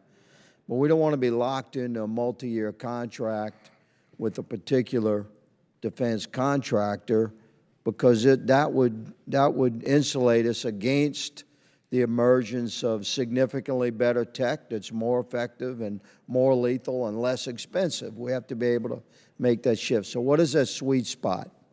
I can't tell you exactly what the sweet spot is, but I do know we have to be agile. We've been making Patriot missiles for a very, very long time, so the multi-year funding on that, I don't know if it's 3 to 5 years, but if I'm a businessman, I'm not going to build new production lines. Understood. I don't know if I'm going to get money next year. That's for like existing tech. Okay, shifting to some tech that's out there that I want to know if it's being shared. Some of our allies in the Middle East are incredibly wealthy. They have unlimited funding for research and development. And from my research indicates that they are fielding some autonomous tech that is far beyond what we have. Are they sharing that with us? So we are partnered with several of these partners in the Middle East. We do share quite a bit. There are some things that we know that they are using as well, but we have quite a bit of visibility on that. And finally, what would it take to wipe out Houthi operational capabilities, sir? I think the number one thing that has to happen is to have Iran quit resupplying them. That they would die on the vine without Iranian support. Die on the vine. We would like that. General Langley, General Kurilla, Ms. Thompson, thank you. Mr. Chairman, I yield. Gentleman yields back. Chair, and I recognize the gentlelady from Maryland, Ms. Elfreth. Thank you, Mr. Chair. Thank you for being here. And generals, thank you for your decades of service to this nation. It is greatly appreciated. I'm going to start where my colleague left off with the Houthis. Even though we've negotiated the ceasefire with a designated terrorist organization, they continue to launch attacks, as we've said, both at our allies and continue to place global commerce at risk. What can you tell us in this open session about the specific drones attack on Israel, and what are we learning from that? The specific what, ma'am? Drone attacks on Israel. From Iran or from the Houthis? From the Houthis. So for the Houthis, I mean, we are still shooting down Houthi UAVs that are going towards Israel. They have taken an Iranian UAV, it's called a Kazo-4, with some modifications, additional gas. They call it a Yafa. It has there's some Houthi firsts here, but it's Iranian equipment that can go 2,600 kilometers. And so when we have that, we've shot down dozens of them. And so they are taking a very simple UAV, extending the range of it, and then Israel has effective defenses as well. It's been said, but I want to reiterate, we're in, between Ukraine and this region, hypersonic technology development, particularly with drones. What evidence do you have that the Houthis are sharing their drone warfare knowledge with our adversaries? So with other adversaries, so I will take you back to July of 2024. We killed 7 individuals in Iraq that were setting up 2 UAVs. Of the 7 individuals killed, there was a Houthi UAV expert, a brigadier general. There was an Iranian IRGC UAV expert there. There was 3 Kataib Hezbollah individuals there as well, and there was a Lebanese Hezbollah individual there as well. So we are seeing that. There is Houthis have outreach to Russia. They have gone to China. They have cells in Iran. They're in Syria. They're in Lebanon as well. Okay, thank you. Switching gears to General Langley. We've touched on in this hearing the very real nexus between our longstanding humanitarian efforts and investments in Africa to build allies, and at the same time, the very real threat China poses, particularly to naval progress, but also the extraction of those rare earth minerals that are critical to national defense. All of that related to national security and your role.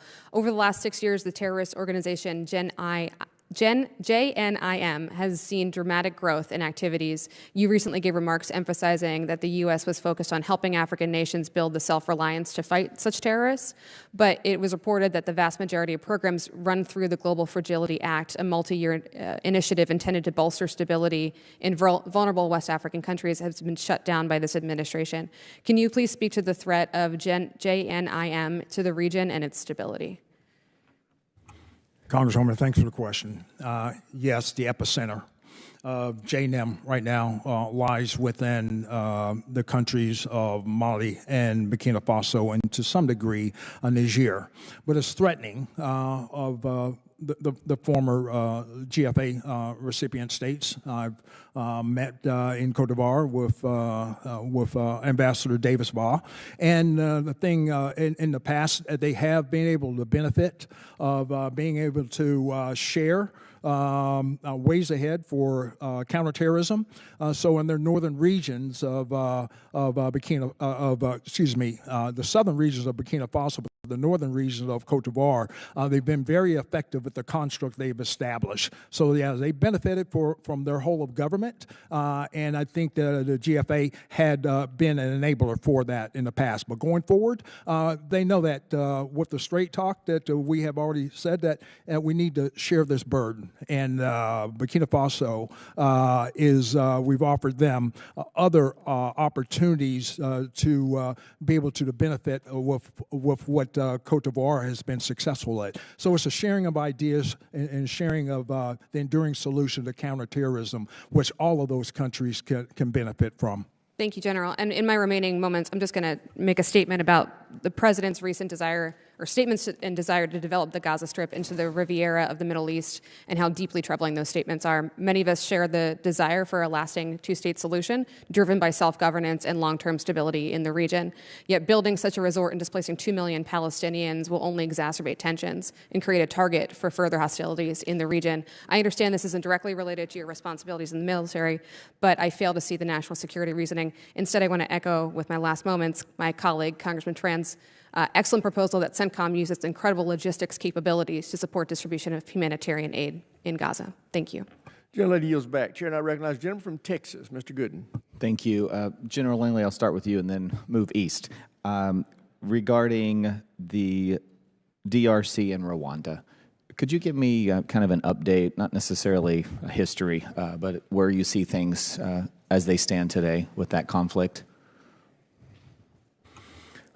Yes, at the cusp of it, at the central piece of it is the encroachment of M23 forces into the DRC, eastern DRC. They've been very successful in their offensive operations, going all the way down to South Kivu. This encapsulates some of the regions that are rich in critical minerals. Just at the diplomatic realm, I won't speak to that piece, but I know that Rwanda is allegedly supporting M23. And then President Tshisekedi in DRC is trying to get his forces set so they can counter this. So that's all in the diplomatic realm. SADC, a number of regional constructs in southern Africa are trying to solve this problem and trying to come to a truce where we can affect peace. Over. Well, we would consider both countries to be friends of ours, I believe, so it's tricky in that sense. But in your mind, what needs to happen to wrap this conflict up and bring peace to the region? From an operational perspective, like I said, this is mainly in the diplomatic realm, so I have to defer to State Department. Fair enough. Thank you. General, could you, the last time you were here, I asked you about Qatar and our relationship with them. Some of my colleagues have questioned Qatar's reliability as a U.S. partner and their status as a major non-NATO ally. And in light of the President's recent visit, could you clarify the strategic benefits of continuing advanced military exports to Doha and our relationship with them? How's that going? We have a phenomenal relationship, military to military, with Qatar. They house the largest base in the Middle East in Doha. They provide burden sharing in the form of $300 million a year to run those bases. They have been incredibly supportive of everything we do. Generally, the answer is yes. What is the question when I talk to them? I find that to be the case as well. I share your belief toward that. How does what opportunities could you see for us to expand that relationship that would benefit our nation? Sure. Just last week, we inducted for the first time a Patriot component into their depot-level maintenance, and they repaired that component for us. One of the things Qatar has offered to do is to help in either manufacturing or depot-level maintenance for some of the unique systems that we both share. So I think there's tremendous opportunity that can help also our industrial base as well as our maintenance base. I appreciate that. Thank you for the work you're all doing, and good luck. Thanks so much. Yield back. Yields back. Chair, now recognizes the gentlelady from New Hampshire, Ms. Goodlander. Thank you, Mr. Chairman, and thank you to our witnesses for being here today, particularly to you, General Kurilla and General Langley. I want to thank you for your incredible service to our country, and I will miss you very much as a new member on this committee, so thank you for everything you've done. General Kurilla, I want to take you back to 2022, your confirmation hearing when you testified that Iran, the Iranian regime, is the #1 destabilizing force in the Middle East. Is that still? Still remains the #1 malign influence in the Middle East. Thank you for that. You know, you in your written testimony, you testified that Iran's nuclear threat, its best chance at restoring deterrence and imposing its will on the region is its nuclear threat. And you also testified that Iran has virtually doubled its enrichment capacity in the past 6 months, which is extremely alarming, I think, to everybody on this committee. And I just want to say at the outset that we are committed on a bipartisan basis to taking action on this issue. I'm proud to be supporting the Enhanced Iran Sanctions Act of 2025, and we welcome the Pentagon's help in advising Congress as we think through every tool that can be used to prevent Iran from obtaining a nuclear weapon. I want to ask you, General, about, as many of my colleagues have, the other pillar of the threat Iran poses, its funding for terrorist groups, and particularly the Houthis. So last month, the President reached a ceasefire agreement with the Houthis, the terrorist organization, the Houthis. I wanted to ask you the goal of that ceasefire agreement and the terms of the agreement. So when the President gave the mission to Centcom, it was a very specific mission. On March 10th, he said, I want the Houthis to quit shooting at our ships. That was the mission that was given to us. For 51 days, we pounded the Houthis. They were screaming to all of our partners in the region, to include the Omanis, to get the Americans to stop pounding them. And so they came and said, we will quit shooting at you if you quit shooting. We will stop shooting at you if you quit shooting at us. That met the President's goal. So stop shooting at American ships. That was the specific goal that was given to me. Understood. And the goal is to restore freedom of navigation in this important part of the world where so much of global commercial shipping depends upon the freedom of navigation. 30% of all container traffic. So has commercial shipping resumed? So that will be more of a lagging indicator when the insurance rates come down. We just did a freedom of navigation with 4 warships over the last week. Nothing was shot at them. We also had multiple other countries' frigates, and the UK destroyer went through there. I think you will see over time, as long as the conditions exist. Deterrence is always temporal. As long as those conditions exist and the insurance rates come back down, it's a 2-week faster transit to go through the Red Sea and the Suez than to go around the Cape of Good Hope. But right now, a shipping industry is looking at it, as long as the insurance rates stay high, they will choose to go a different route. And so that's going to be a lagging indicator. So how long do you expect it will take for commercial shipping to resume? I think you'll see us start to escort some other U.S. flagged ships, and I think others will start to go through there as well over time, as long as the conditions exist. Thank you, General. Well, as you know well, the cost of this lagging indicator is very real for the American people. And Mr. Chairman, I'd like to enter into the record an article dated June 5th. Red Sea passage remains a no-go for shipping despite U.S. action. Without objection, so ordered. Thank you.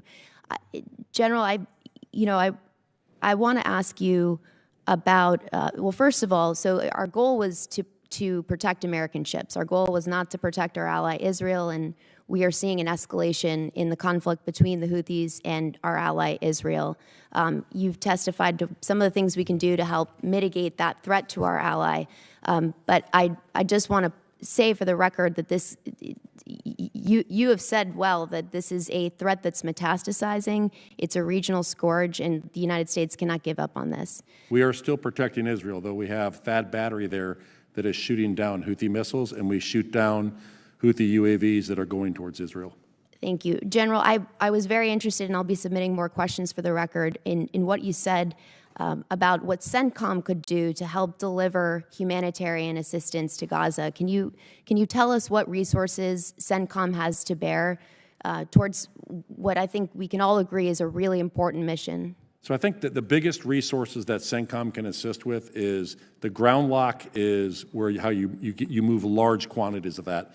We assisted the Jordanians in scanning all of their trucks before they went in, and that met the Israeli security concerns of any trucks going in, and we delivered. Generally, time's expired. Chair, and I recognize the gentleman from Guam, Mr. Moreland. Thank you, Mr. Chairman. Thank you all for your participation today, especially what you have in front of you. And over the last 18 months from the administration and Centcom and Africom, you've engaged and you sustained some high-tempo operations involving missile defense and rapid force protection.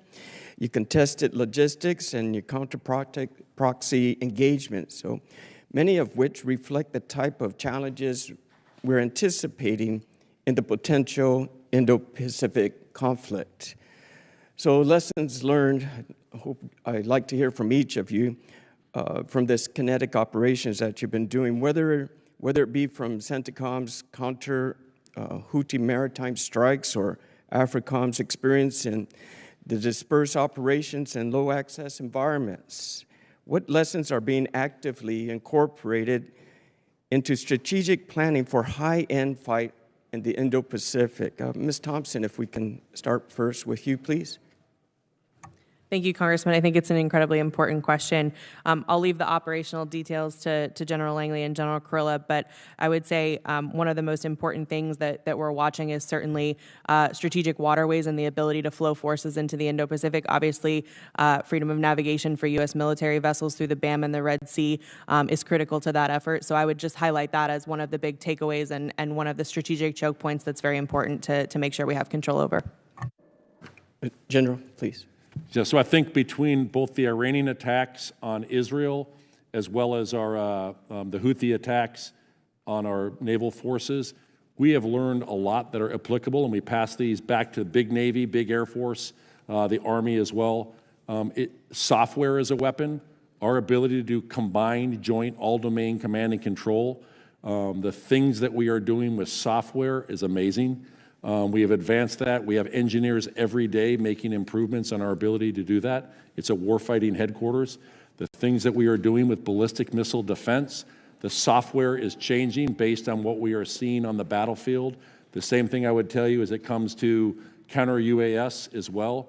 We are making changes to the Navy software on the spy radars based on what we're seeing. It's the first time in the history of warfare that anti-ship ballistic missiles have been used against ships. I would remind you that the Truman spent 51 days in the longest sustained period of combat for an aircraft carrier since World War II, and they performed marvelously. Thank you. General? Thank you, Congressman, for that question. And from my perspective, in an operational sense, I look at it as supporting 3 different combat commanders to include Centcom in their globally integrated plan against their foe, especially Iran, and then and even EUCOM in their global plan as well as Indo-Pacific. And on this map here that you see the strategic choke points. As far as Africom and what we're charged to do in supporting those respective combat commanders in support of their global plans is to be able to keep us at phase zero of deter, and being able to deter and keep free flow of commerce and freedom of action around us. So we work through our partners, a number of countries across the Maghreb for that end. Every exercise has that teed up as far as a objective to how we do that with shared objectives, shared intel, and common objectives, I should say, with other countries. And that's an enabler for us in my support plans to those respective combatant commanders. Thank you, General. General Kurilla, and most of my hearings, I'm always an advocate for the Army, right, in the Indo-Pacific area especially. But today I want to advocate for the Navy's role in Centcom. So how has the United States participated in this multinational maritime task force to counter both state and non-state actors within your area of operation? So I'm incredibly proud of the sailors in our Navy and what they've been able to accomplish. So when I look at Centcom, it has 3 of the 8 strategic choke points in the world. And what our Navy has been able to do to be able to secure those has been fantastic. I mean, they have really, when you look at what they have done both against the Houthis and in their interdiction of other things coming into the region, they've done a fantastic job. Thank you so much. Thank you for your service to the nation. I appreciate you all. Mr. Chairman, I yield back. Gentleman yields back. Chair now recognizes the gentleman from Illinois, Mr. Sorensen. Thank you, Mr. Chairman. Good morning and welcome to General Kurilla, General Langley, and Ms. Thompson. I especially want to thank the 2 generals here today for your many years of service, your dedication to our nation. Since this will be the last time that you appear before our committee, you have worn your uniform so proudly, and your country will always be grateful of that. Both sides of the aisle agree today that we must continue to improve support to service members as well as our standing around the world. But I must say that my constituents and I are still very angry that our men and women in the Centcom theater were put at risk by the signal mess with Secretary Hegseth, Vice President Vance, and other senior members of this administration. Our brave service members should never have to worry that our own leaders are giving enemies our mission secrets.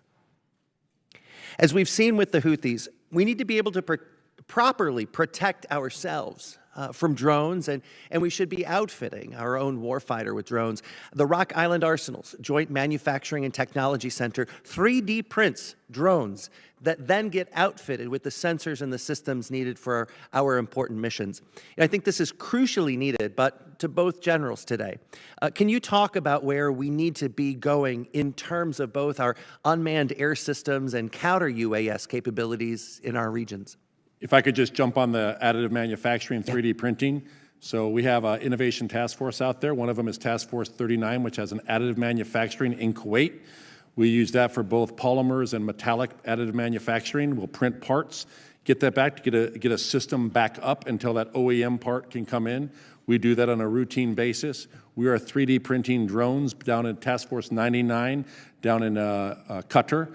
And they do over these small attritable drones. We slap some cameras on them, and we use those very effectively as well. So I think this is, when you talk counter-UAS, though, a big part of it is the detect. And I think we have to do a better job to be able to detect, and that is something that we've made some recommendations on as well. General Langley. Now, I'll just go ahead and state that my buddy here at Kurilla in Centcom region has been a lead as far as evolving technology to counter drones, because what happens in Centcom will eventually happen in Africom. So we've been following his lead in the technology and experimentation, and we've been leveraging that within the Africom region. Thank you, sir. The new regime in Syria certainly changes the landscape of the Middle East. I'm hopeful that this will really diminish Iran's influence in the region and lessen Russia's foothold in the Middle East. To General Kurilla, with our approach to Syria changing, where do you see things headed today, and what opportunities and challenges do you see going forward? So the opportunities are significant. I think I see a lot of upside. I see little downside for engaging right now. Ambassador Tom Bark, he's the U.S. ambassador to Turkey, but also the special envoy to Syria. I talk to him often. He is at the table. I think we waited a little too long to come to the table with the fall of Assad back in December.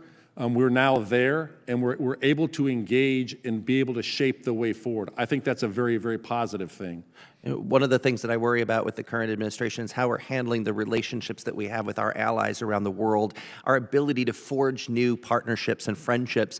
Building and maintaining these partnerships is so crucial to our own safety and our interests. And as General Kurilla mentioned in your written statement, we can't take our partners for granted. Can you speak to the importance of our allies in the region and what we in Congress need to do to support them?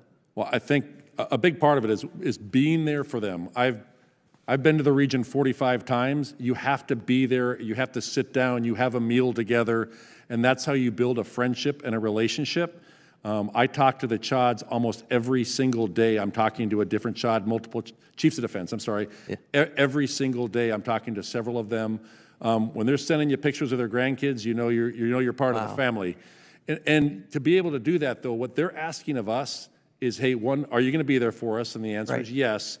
But it's the foreign military sales is their single biggest frustration that they have on the time to deliver. They have the means to purchase. It's the time to deliver that equipment that they're asking for. And that's where I think we can. I'm 40% of all foreign military sales in the world in the Centcom region, and I think we can do a better job. Thank you, gentlemen, both for your service, and we appreciate your dedication to our country. Mr. Chairman, I yield back. Gentleman yields back. Chair, I recognize the gentleman from Texas, Mr. Luttrell. Thank you, Mr. Chairman. Gentlemen, thank you for coming today, and I'd like to thank everyone in uniform today, as well as our veterans that are in the room. General Kurilla, you talked about ISIS-K in Afghanistan in your opening statement. I'd like a little deep dive, if you don't mind. Sure. All right, so ISIS-Khorasan, perhaps one of the most active in trying to do external plots globally to include against the homeland. Right now, what we saw is the Taliban, in going after ISIS-K, they hate each other, pushed a lot of them into the tribal areas on the Afghan-Pakistan border. Through a phenomenal partnership with Pakistan, they have gone after ISIS-Khorasan, killing dozens of them. Through a relationship we have with them, providing intelligence, they have captured at least 5 ISIS-Khorasan high-value individuals.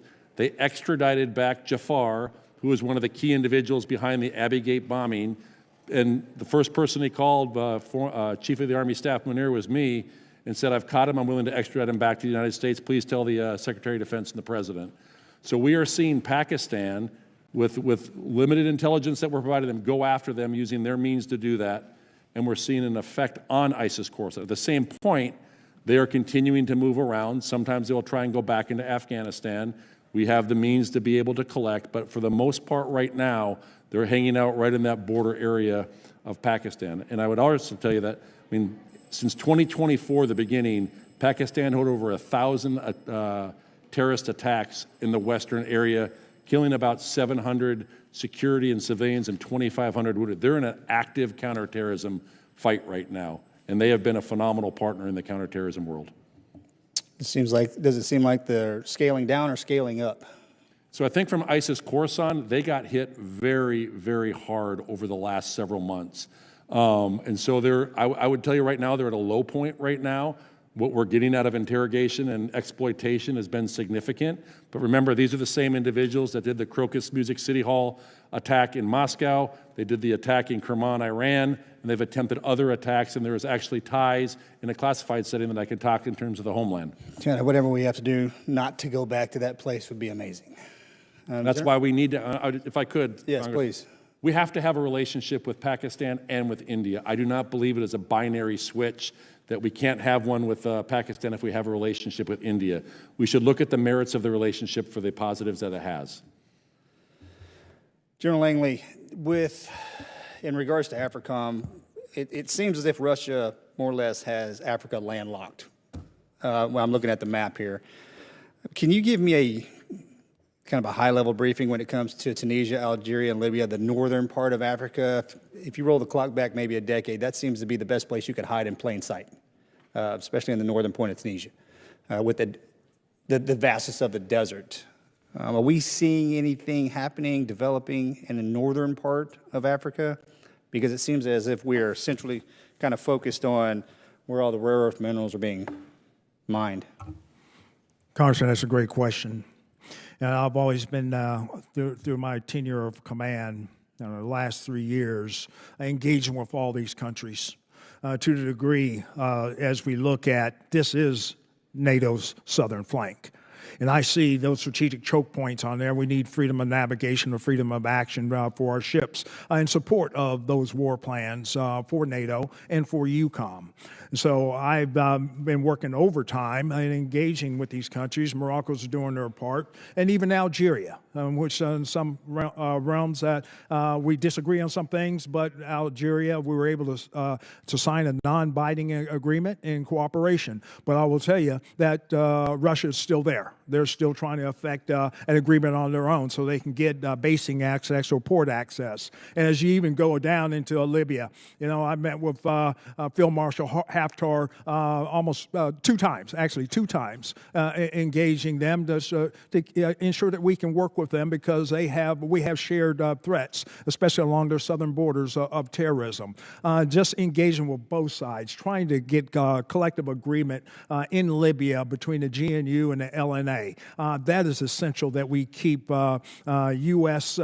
diplomatic agreements and cooperation with these countries because we see what Russia's trying to do, establish some ports across the Mediterranean, warm water ports, so that it'll affect their operations, try to get a decisive advantage. But we're not going to let that happen in phase zero coherency operations that we do in Africom. Thank you. Ms. Thompson, I have nothing for you today. Keep up the great work. I yield back, sir. You got it easy today from him. All right, we now have Mr. Cisneros is recognized. Thank you, Mr. Chairman, and General Kurilla and General Langley. Thank you both for your years of service and dedication to our country as you both get ready to retire here in a while. But General Langley, when I was in the Navy, my ship, the USS Ogden, stopped in Eritrea, which was at that time a new independent nation. We went there to show the flag, but to show a support for this new country and really to the region as well. But that's not the impression I'm getting from the current administration. They're pulling away foreign aid. Ships aren't visiting the continent like they used to. We're leaving a void for Russia and for the PRC to fill. And you've been quoted as saying that the PRC is replicating what we have done in Africa, targeting the International Military Education and Training Program that they also said they're going to increase security and training in a number of countries. In April, it was reported that Cairo and the PRC were planning to participate in a joint exercise between their air forces. As the administration continues to pull back and the PRC continues to build relations, what, in your opinion, is the national security risk and impact to Africa as well as to us here at home? I'd say the CCP is trying to replicate what we do, what we've done in the past, and have a strategic advantage, and especially engaging with our African partners. Because they want to be able to establish an enabler to close the decisive gap that we've had over them for years. I'll just go into maritime sense, especially with their NETF, which is their Naval Expeditionary Task Force. They go around the periphery of the African continent, engaging with a number of countries. We need to be able to get that. You brought up, your naval background. background. You know, when we had the ARG-Muse, we're not heel-to-toe anymore. We're not 3.0. We do need the amphibious readiness group and the Marine expeditionary units out there on ships. That is a force multiplier for crisis response or any other show of deterrence. I'd say, you know, that's not... that doesn't go across political lines. That goes in operational lines. You know, Navy, as I met with the Vice Admiral in their operation sense, but also met with Admiral Kilby and also Stuart Munch, and they are bringing up the capability to try to provide Africa with that capability so that we can compete with China, especially in the maritime sense. So I would say that one step in the right direction is getting those ARG-Muse back out there and in the Africom theater. All right, Gator Navy, all the way. Ms. Thompson, you said in your opening remarks that the department is working with African nations to grow, working with them to increase operational independence for these African nations.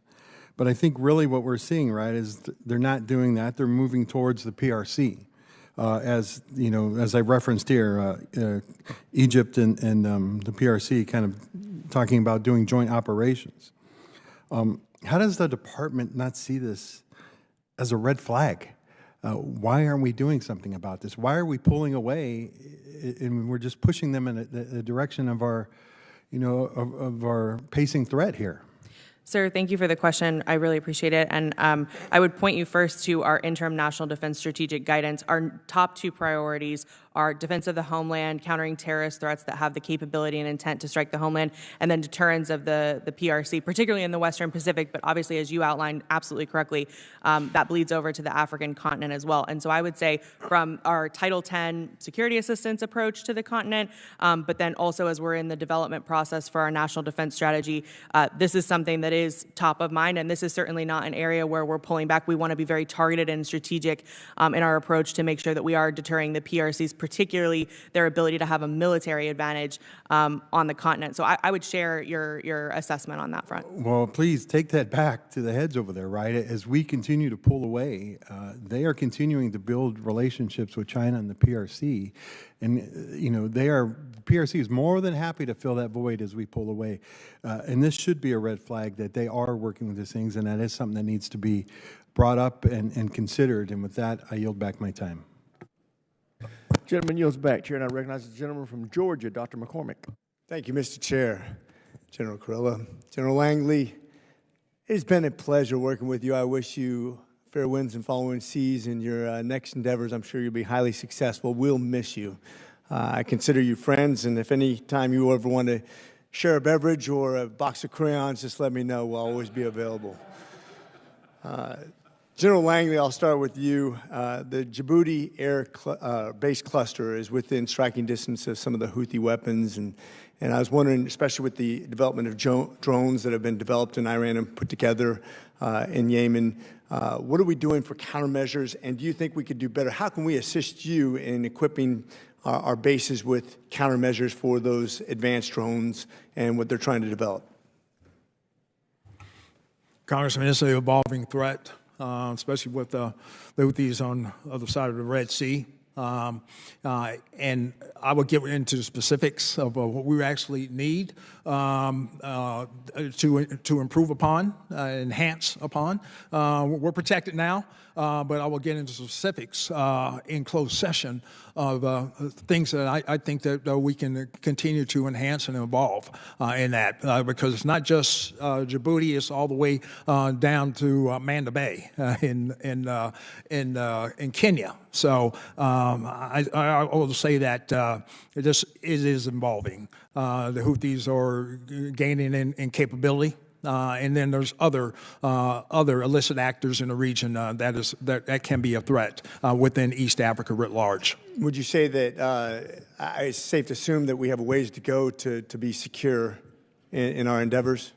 We will always do position improvement. You know, our fighting holes always need to be improved for force protection. That's my #1 mission, is protecting the troops on the ground. And in regards to Centcom, we've seen everything from Tower 22 to the ship lanes really kind of being a proving ground for drone attacks and missile attacks. And I'm sure we're going to eventually encounter supersonic missiles and other things that are very, very alarming. What have you learned from those sort of contacts as we advance our technologies and we have these new technologies to deal with? You have, Congressman, you have to have a layered defense is the first thing, and you have to continue to improve upon your capabilities and evolve faster and move faster than the enemy can on theirs. Look at what happened in Russia with the Ukraine, when you watched also them go to fiber optic drones because of the EW and the jamming that was up there. So they're moving very, very quickly in terms of advancements. We have to move faster. Yeah, I just talked to an AI community about that very same thing, closing the kill chain, making sure that our next technologies, I mean, fly-by-wire is awesome, but it's kind of like a look back at the tow technology. I want to look forward and look at new terrain models, how we're going to do that. What's your feeling, and this is an associated question that I just came up on just as we're talking, if we're going to have different navigation systems that aren't going to be controlled by semi-autonomous controllers, autonomous weapon systems that literally identify targets without any input once they're launched. They exist right now. The question is, would that be a good, I get a little bit squeamish when we talk about autonomous weapon systems that direct themselves and they don't have that final. I think those exist right now. I know they exist right now. It's when you get into that final mile, that final kilometer that then locks on a target. That's an autonomous target recognition system that has then taken it in and you can't jam it, et cetera. Yeah, good point, good point. One of the other things I thought was really interesting is there's USAID and other things that we do in the foreign investments we do that now come into question. Now, some of it's been wasteful, but obviously I'm not against foreign aid because it gives us real influence and really creates stability in different regions. Where do you think we could redirect those funds that have maybe been not spent on the most efficient systems? This is for both of you, and I know we only have 45 seconds left, but where can we best spend the money we do to influence and create stability in those regions that we're talking about right now? Well, I think from a USAID, State Department is now taking on that responsibility. For us, there are certain countries that absolutely don't have the natural resources, and those are things that we need to look at. And I can get specific with you, and if you have a written question, I'll turn it over to Mike. Phase 4 operations stability. I've seen it work in Somalia. You know, as they were going through lower and middle Shabelle from 2022 heretofore. But without that and recreating that and or getting it from other countries, that there's going to be a lapse in completing a credible force to do the hold. My best to you both, gentlemen. Loved working with you. Semper Fi. Gentleman's time has expired. Chair now recognizes the gentlelady from California, Ms. Jacobs. Thank you, Mr. Chairman, and I will echo all of my colleagues' thanks to both of you for your many decades of service. I've very much enjoyed working with all of you, and General Kurilla, as predicted, I outlasted you. General Langley, I first want to discuss our strategy in Somalia. Under your leadership, the United States has rapidly increased the pace of airstrikes against both al-Shabaab and ISIS Somalia. In the past 5 months alone, the U.S. has conducted 37 strikes compared to just 4 during the entire first year of the Biden administration. That's actually nearly as many as President Trump authorized in his first year, which totaled 39. So could you first tell me what is the objective of these airstrikes? Congresswoman, this is one of the #1 objectives of Secretary Hegseth came in when he became the Secretary of Defense. He said Africom needs to do counterterrorism operations to protect the homeland. Out there in the Golis Mountains, you have ISIS Somalia. They have the propensity to affect the homeland, whether it be global financing. We had to stop that. You know, we did have an operation back in 2023, but ISIS Somalia has grown. As a matter of fact, the Emir is there now. They've only increased their capability and capacity. That's why we had to turn up the heat on putting pressure through lethal means to be able to attract that. I understand the threat. I guess what I'm concerned about is that we've been using this same logic for decades. It doesn't seem like it's attached to any ability for us to eventually leave. And we saw that, for instance, in 2019, when there was expanded airstrikes, that it didn't actually translate to fewer al-Shabaab attacks in Somalia. So are these airstrikes part of a coherent, articulated strategy aimed at enabling long-term stability and ultimately drawing down the U.S. military footprint? Yes, that's our operational intent right now, to be able to cease or deter their ability for ex-ops to protect the homeland. Okay, that's different than there being an actual strategy. Ms. Thompson, you said Somalia is an incredible success. I think I would disagree with your assessment of that. Is there a whole of government, coherent, articulated strategy aimed at enabling long-term stability and ultimately drawing down the U.S. military footprint in Somalia? Thank you for the question, Congresswoman. I would highlight my commentary was meant to associate with the INDSG guidance. Our number one objective is obviously to deter and deny and degrade credible ex-ops threats to the homeland. As I've highlighted, and as you highlighted in your opening comments, the significant uptick in strikes is demonstrative of basically attaching those activities to our number one INDSG objective. So I would articulate that is where the connection to the strategy is. In terms of force posture in Somalia on a long-term basis, this is something that obviously we would contemplate as part of the broader global force posture review, and no decisions for Africom or for anywhere else have been made at this time. But it's certainly something that would factor into the strategy. None of this sounds like an actual strategy to create stability in Somalia, so I will look forward to following up with you both on that. General Kurilla, I'd like to turn to you now on Yemen.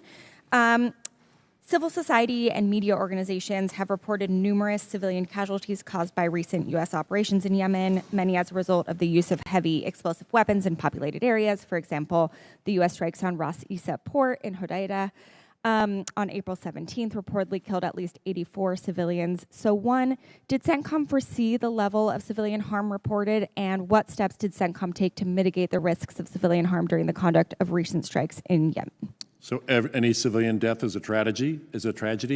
What we have is a civilian harm mitigation team that investigates every single one of these to determine if they're credible. There are still several that are under investigation. You mentioned Ras Isa. There were several things that we did to mitigate that prior, to include heavy ISR soaking of that prior to that. We did messaging to the individuals there. We did messaging to the ships. We ensured the weaponry and the mitigation of those systems. Now, the problem is you have a fuel port that is being hit. We did not target the trucks that were in the port at that same time. But again, that's under investigation to determine the actual numbers. And again, I would argue that this is the Houthi casualty numbers as well. And can you commit today on behalf of Centcom to publish your findings on civilian casualties in Yemen? We push all of that up and to the OSD, and they end up pushing those out. Okay, so you will publish Absolutely. them. Excellent. Thank you so much. And Mr. Chairman, I yield back. Gentleman yields back. Chair now recognizes this gentleman from Colorado, Mr. Crank. Thank you, Mr. Chairman. Ms. Thompson, thank you for being here. Generals Kurilla and Langley, thank you for being here and for your service.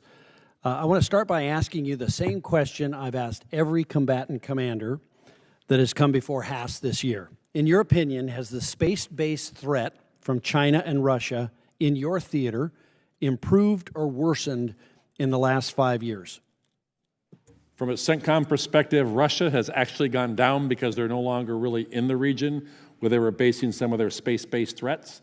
China has probably increased, but I would tell you Iran has significantly increased. So overall increased, you would say? Yeah. General Langley?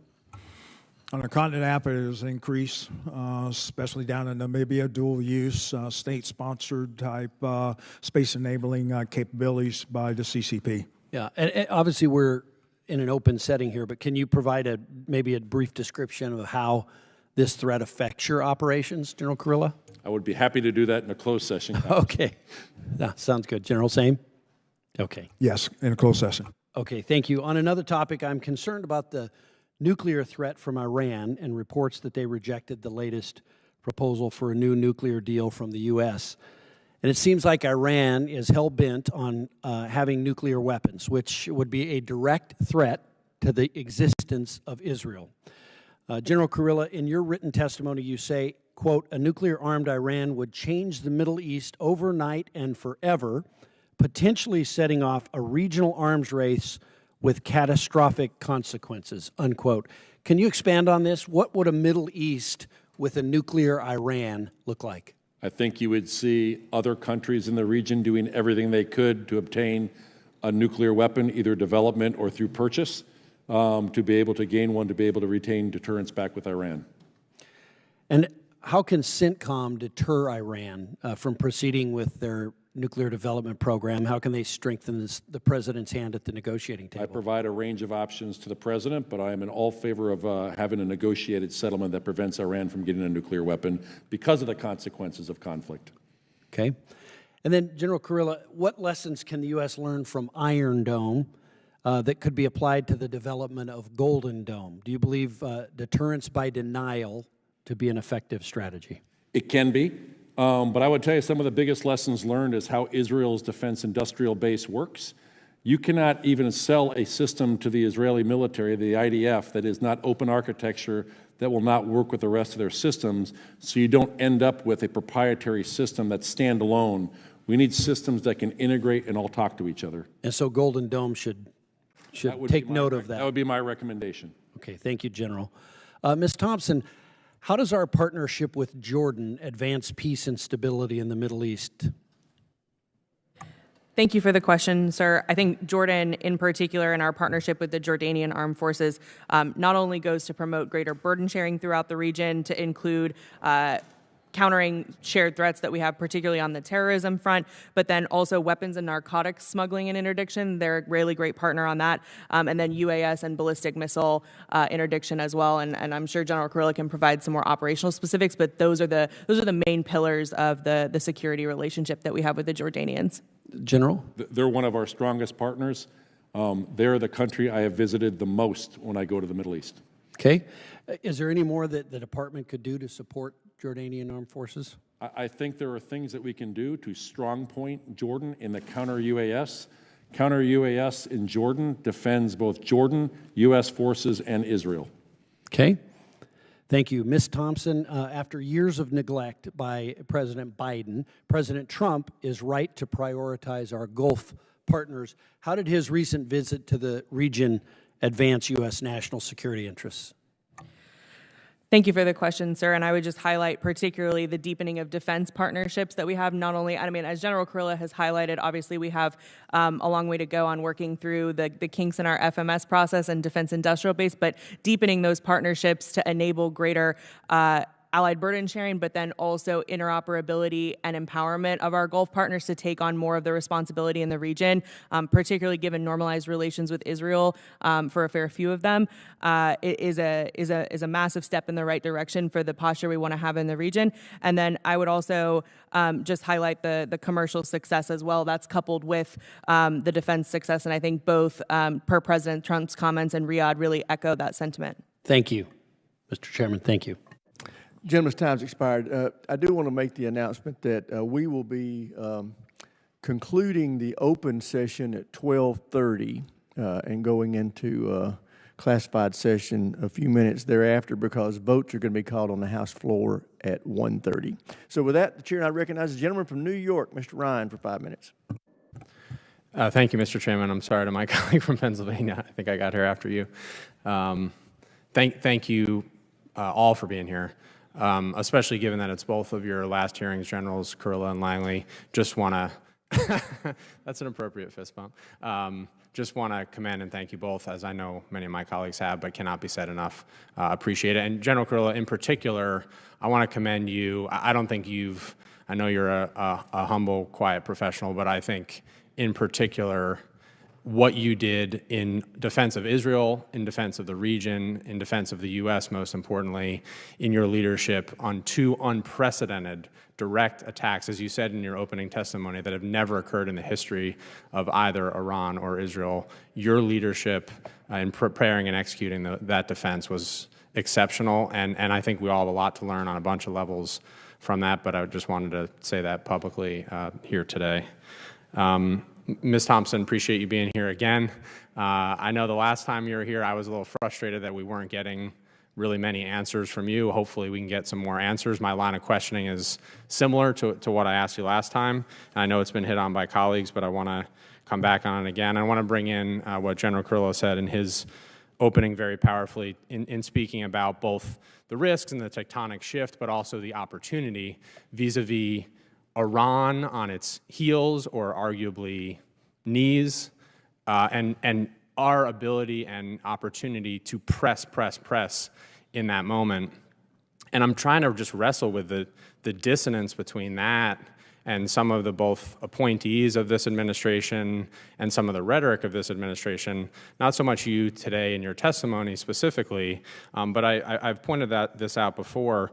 The DASD for the Middle East, Mr. Domino, has said deeply concerning things, including that the Middle East does, quote, not really matter for U.S. interests, that, quote, vital or existential threats in the Middle East are, quote, best characterized as minimal to non-existent. He's also specifically characterized Iran's missile attacks on Israel as, quote, fairly moderate. I think General Kurilla, I'm not going to put you on the spot, might disagree with that. He's vocally opposed attacking Iran's nuclear program and described U.S. strikes against the Houthis as, quote, futile. Can you just explain to us, I mean, I agree with what I've heard from General Kurilla and other experienced military leaders. We need to press the advantage we have vis-a-vis Iran and their proxies. How are we supposed to do that when senior appointees in the Pentagon are saying things like that?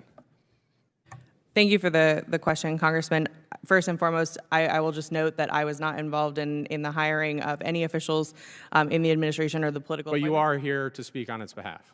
So what right? I would say from the ISA perspective within the Undersecretary of Defense for Policy, I will make very clear we support the president's objective to not only first and foremost defend the state of Israel, but second, of course, deny Iran the ability to obtain a nuclear weapon. That is something we are 100% committed to. And I will also note that we support the president's objective and stand ready to provide military options should his strategy of pursuing peace with Iran through a negotiated solution and denying Iran a nuclear weapon through a negotiated solution. We stand ready as a department and within OSD policy to provide the Secretary. I'm sorry, and the but President how are you ready if you're not in agreement? I mean, I can only speak. Should Mr. Domino be in the position then if he's not aligned with the president's intent?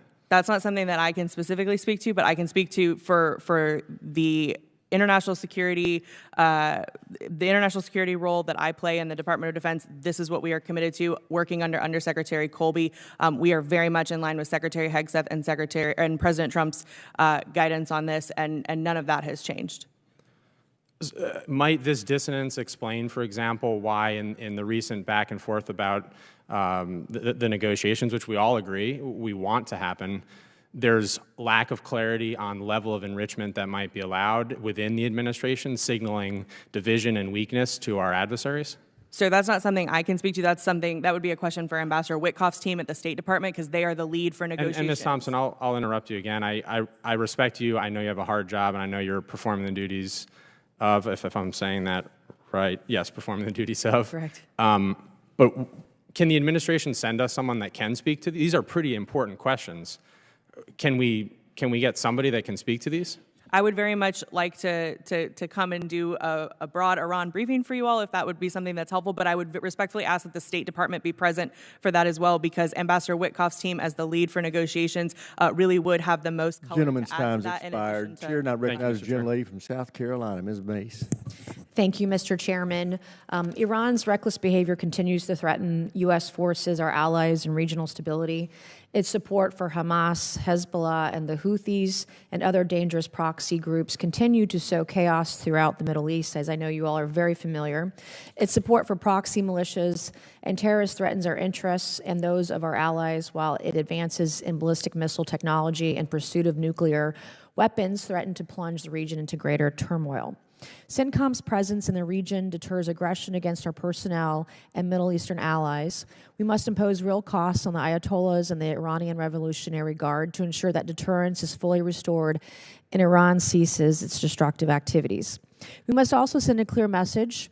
Any advance toward Iran acquiring nuclear weapons is unacceptable to the United States. I commend President Trump's efforts to ensure Iran's nuclear program is fully dismantled. Nothing short of full dismantlement of their nuclear capabilities will ensure peace and stability in the region.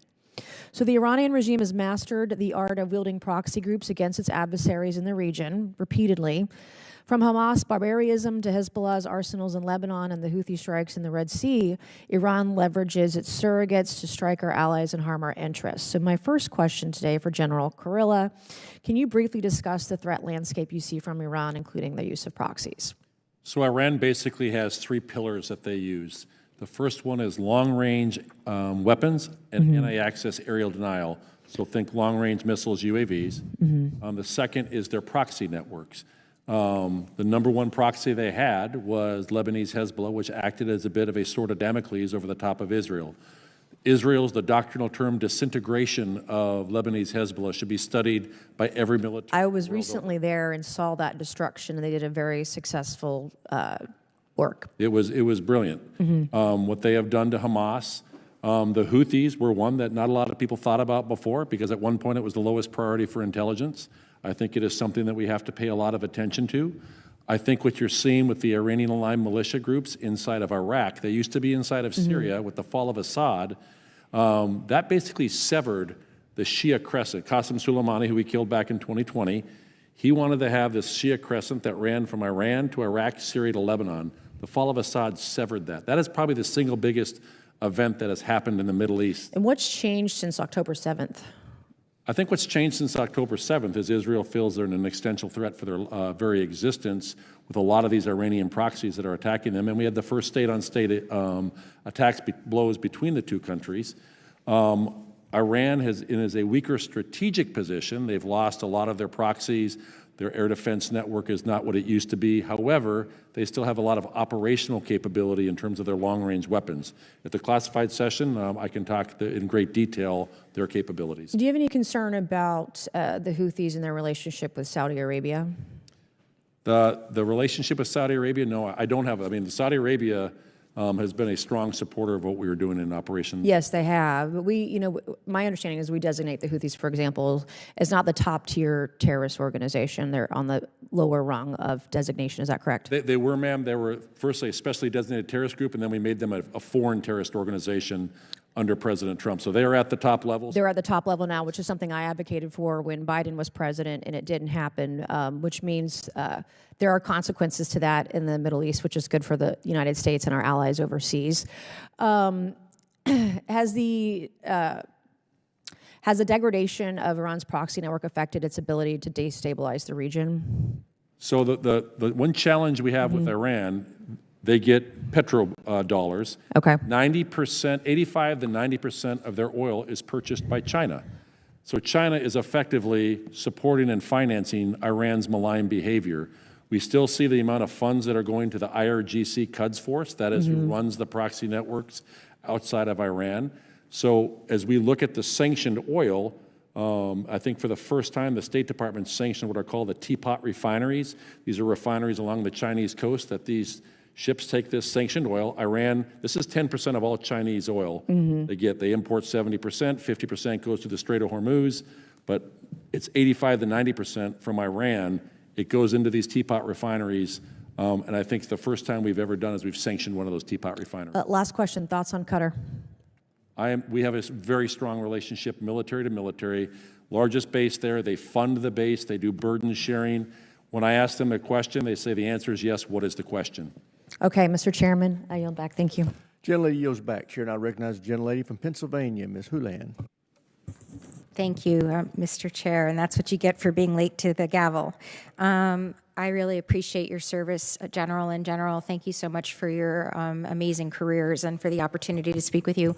Most questions have been asked, so I'm going to ask the one that I have that hasn't yet been asked. General Langley, you spoke a lot about what's going on in Africa and the fact that you've had a conversation with our partners and allies and that they understand and are embracing, in your, I think, words, their new roles and responsibilities. I'd like to believe that, and so let's say that that's true, because I hear that a lot from all of Europe as well, about Europe and Ukraine.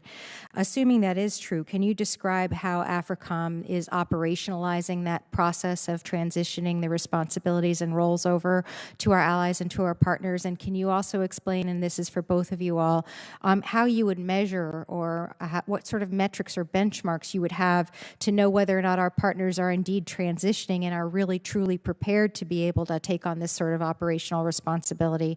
That's my only question. So I'd love it if you would give it some real thought, because it's really, really important that if we assume that these folks can or are interested in doing this, that we have performance metrics or standards that we're looking for, and that we also have an operational plan that we have to transition those responsibilities over. Congresswoman, I'm grateful for the question. I know we last spoke when we were at Munich Security Conference, and we were in the throes of the Title 22 pause, and then at the forefront of the Title 10 review. So at Africom, what we had to do is reassess where we were and try to do some predictive analytics on what the effects would be. This is all in parallel with structuring our narrative of going to our partners, going to our allies, and come up with straight talk of what it really means of a shared burden for the sake of stability and security on the continent of Africa. So I did. Further, I did meet with the NATO rep for the southern neighborhood, as they call it SNAP, and shared that with him. I said, our government, we are all in for stability and security across Africa, but we need a shared commitment from you, because this is your southern neighborhood. What happens as far as mass migration or a migration of terrorists that can threaten your neighborhood, your borders, is our same concern with our southwest border. So that soaked in well.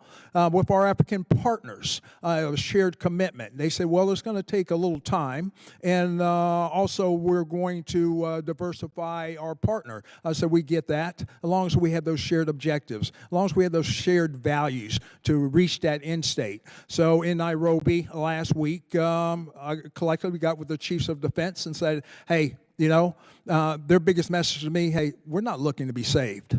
We can hit stability. But what does that look like? And when you're talking about, a narrative, narratives don't get it done. What is the plan? What is the operational plan that we all have collectively on our responsibility to hand that over, and on our ability to measure whether it's actually been handed over with any sort of security or safety or assurance that it will be consistent to the standards that we have always put to the region? And Congresswoman, I'll just tell you, the plan is theirs. Every country is different. We don't push ourselves to invade on their sovereignty. Every country is coming up with their own plan. That was their takeaway. But they also know that that the militaries, all these military leads, know that they're giving their best military advice for the enduring solution from their layered threats. One of them that's a shared threat of ours is terrorism. So therein lies their ability and their responsibility to come up with their own plans. I'm seeing it different from coast to West Africa all the way to Somalia. They all have a different approach. I have to respect that. And how we Sure. then we decide. Then we go through our Title 10 review, and we double down based on the empirical data what has worked in the past and what didn't work. But how what do did you work is weave gonna those strategies together, or do you just walk away and say everybody's got their own plan, and it looks like a bunch of Democrats, we're all going to have a different plan? You don't want that. You want people to figure out how to work together, and us walking away from this is irresponsible unless we feel as though we're walking away with a plan that's unified and not just individual sovereignty. Am I making sense? Gentleman's time expired. Chair, now recognize Thank the you. I gentleman appreciate from it. Virginia, Mr. Whitman. Thank you, Mr. Chairman. I'd like to thank our witnesses for joining us. Ms. Thompson, General Kurilla, General Langley, thank you so much for your service. Thanks for all you've done for our nation. I want to try to maybe draw a line amongst a number of different issues that you all are dealing with. I really think that the combatant commands being there on the front lines probably have the best assessment and understanding of the threat and the timeliness of the threat, and then how that needs to be expressed and the assets that we need in order to counter that threat. I mean, we see our exquisite assets, the ones you have in theater, General Kurilla, General Langley. You see where we pull the Carl Vincent from the East China Sea. We extended the deployment of the Harry Truman. General Langley, you know that when we had needs there in Africa, whether it's places like Sudan, Morocco, even some of the other events there in the Red Sea. We see the demand signal go up, and then when we'd like to have a crisis response team in an ARGMU, we don't have it, or we have to move other assets around. General Kurilla, you spoke at length about the building threat from one-way attack drones. And all you have to do is to look at the aerial photographs of the runways there in Russia and ask the Russians about the impact of one-way attack drones and give the Ukrainians credit. But the thing that concerns me is that's a scenario that can play in the opposite direction today and tomorrow. And I just don't believe we have the counter-UAS capability that we need. I want your perspective, because I think the COCOMs are closest to the threat. And if you were tomorrow to say, these are the things that I need that I can operationalize quickly. Well, I love our exquisite platforms, and we need them, but they're not coming quickly, and they're not coming inexpensively. But there are lots of opportunities with expendables and attritables. Give me your perspective. If you could give us on your UFOR list, if you could say today, my top priorities on the UFOR list, the way you see the threat as it is today, both of you, what would be your top 5 priorities to make sure this nation gives you at least a part of the tool set that you need, part of the kit that you would need to counter what you see and how it changes on a daily basis? So the greatest risk, Congressman, in the Centcom AOR is the unmanned aerial systems and ballistic missiles. Yeah. So it would be in the detect and kill of counter-UAS to include swarms, large numbers. You need magazine depth. And then in terms of our air defense assets that are forward deployed, you have to be able to protect those from counter-UAS as well. We need to be very mobile. We need to be able to integrate them into the systems. When I took over 3 years ago, if I walked into a base defense operations center, that's where they do all the command and control for the base to be able to defend against drones, you'd see 5 systems, 5 screens, 5 operators. Yeah. Now when you walk in, we've been able to integrate that into maybe 2 screens and 2 operators, but you have now 7 systems integrated into there. So we need to really do better at the detect. We're only going to see the systems get smaller, more lethal. Electronic magnetic information, the electromagnetic spectrum, when we try and jam them, that's why the Ukraine and Russia went to fiber optics, going out to 40 kilometers with fiber optic drones. Yeah. You can't jam that. And so those are the things I would ask right now is the counter-UAS detect. I think we need to put aerial AESA radars for low radar cross-section to be able to pick up, elevated, and then ballistic missile defense. Very good. General Langley? Ballistic missile defense. Yeah. Yes, thank you. I think my top 3 is about the same as Eric Kurilla's counter-UAS, integrated air missile defense. And but I was going to add, sense to make sense, ISR. I'm at a deficit for ISR across our continent, emanating threats. Match capabilities to the threats. That's what Secretary Head told me to do, and that's what I'm requesting. But just go further down the list. Maritime capability. Like I said, I've said it already, but I'm just going to go ahead and bang the drum.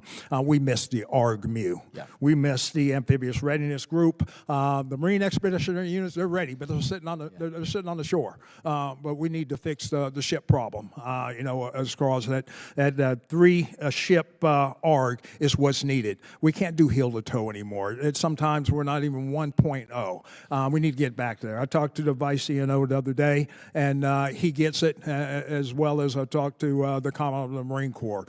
We missed that in the Africom AOR, from crisis response, and we need that sea-based forward. You're right, Congressman. We really did need that. When Ahmedi was going at it with Burhan in Sudan, we really needed that offshore to utilize that. So, and then also for a force deterrent, it's a show of power to contend with the net up that the Chinese is going around the periphery of the continent. Very good. Thank you, Mr. Chairman. You back. Gentleman's time expired. This will conclude the open portion of our hearing. We will reconvene in 10 minutes at 12:40 in room 2212 for the classified portion.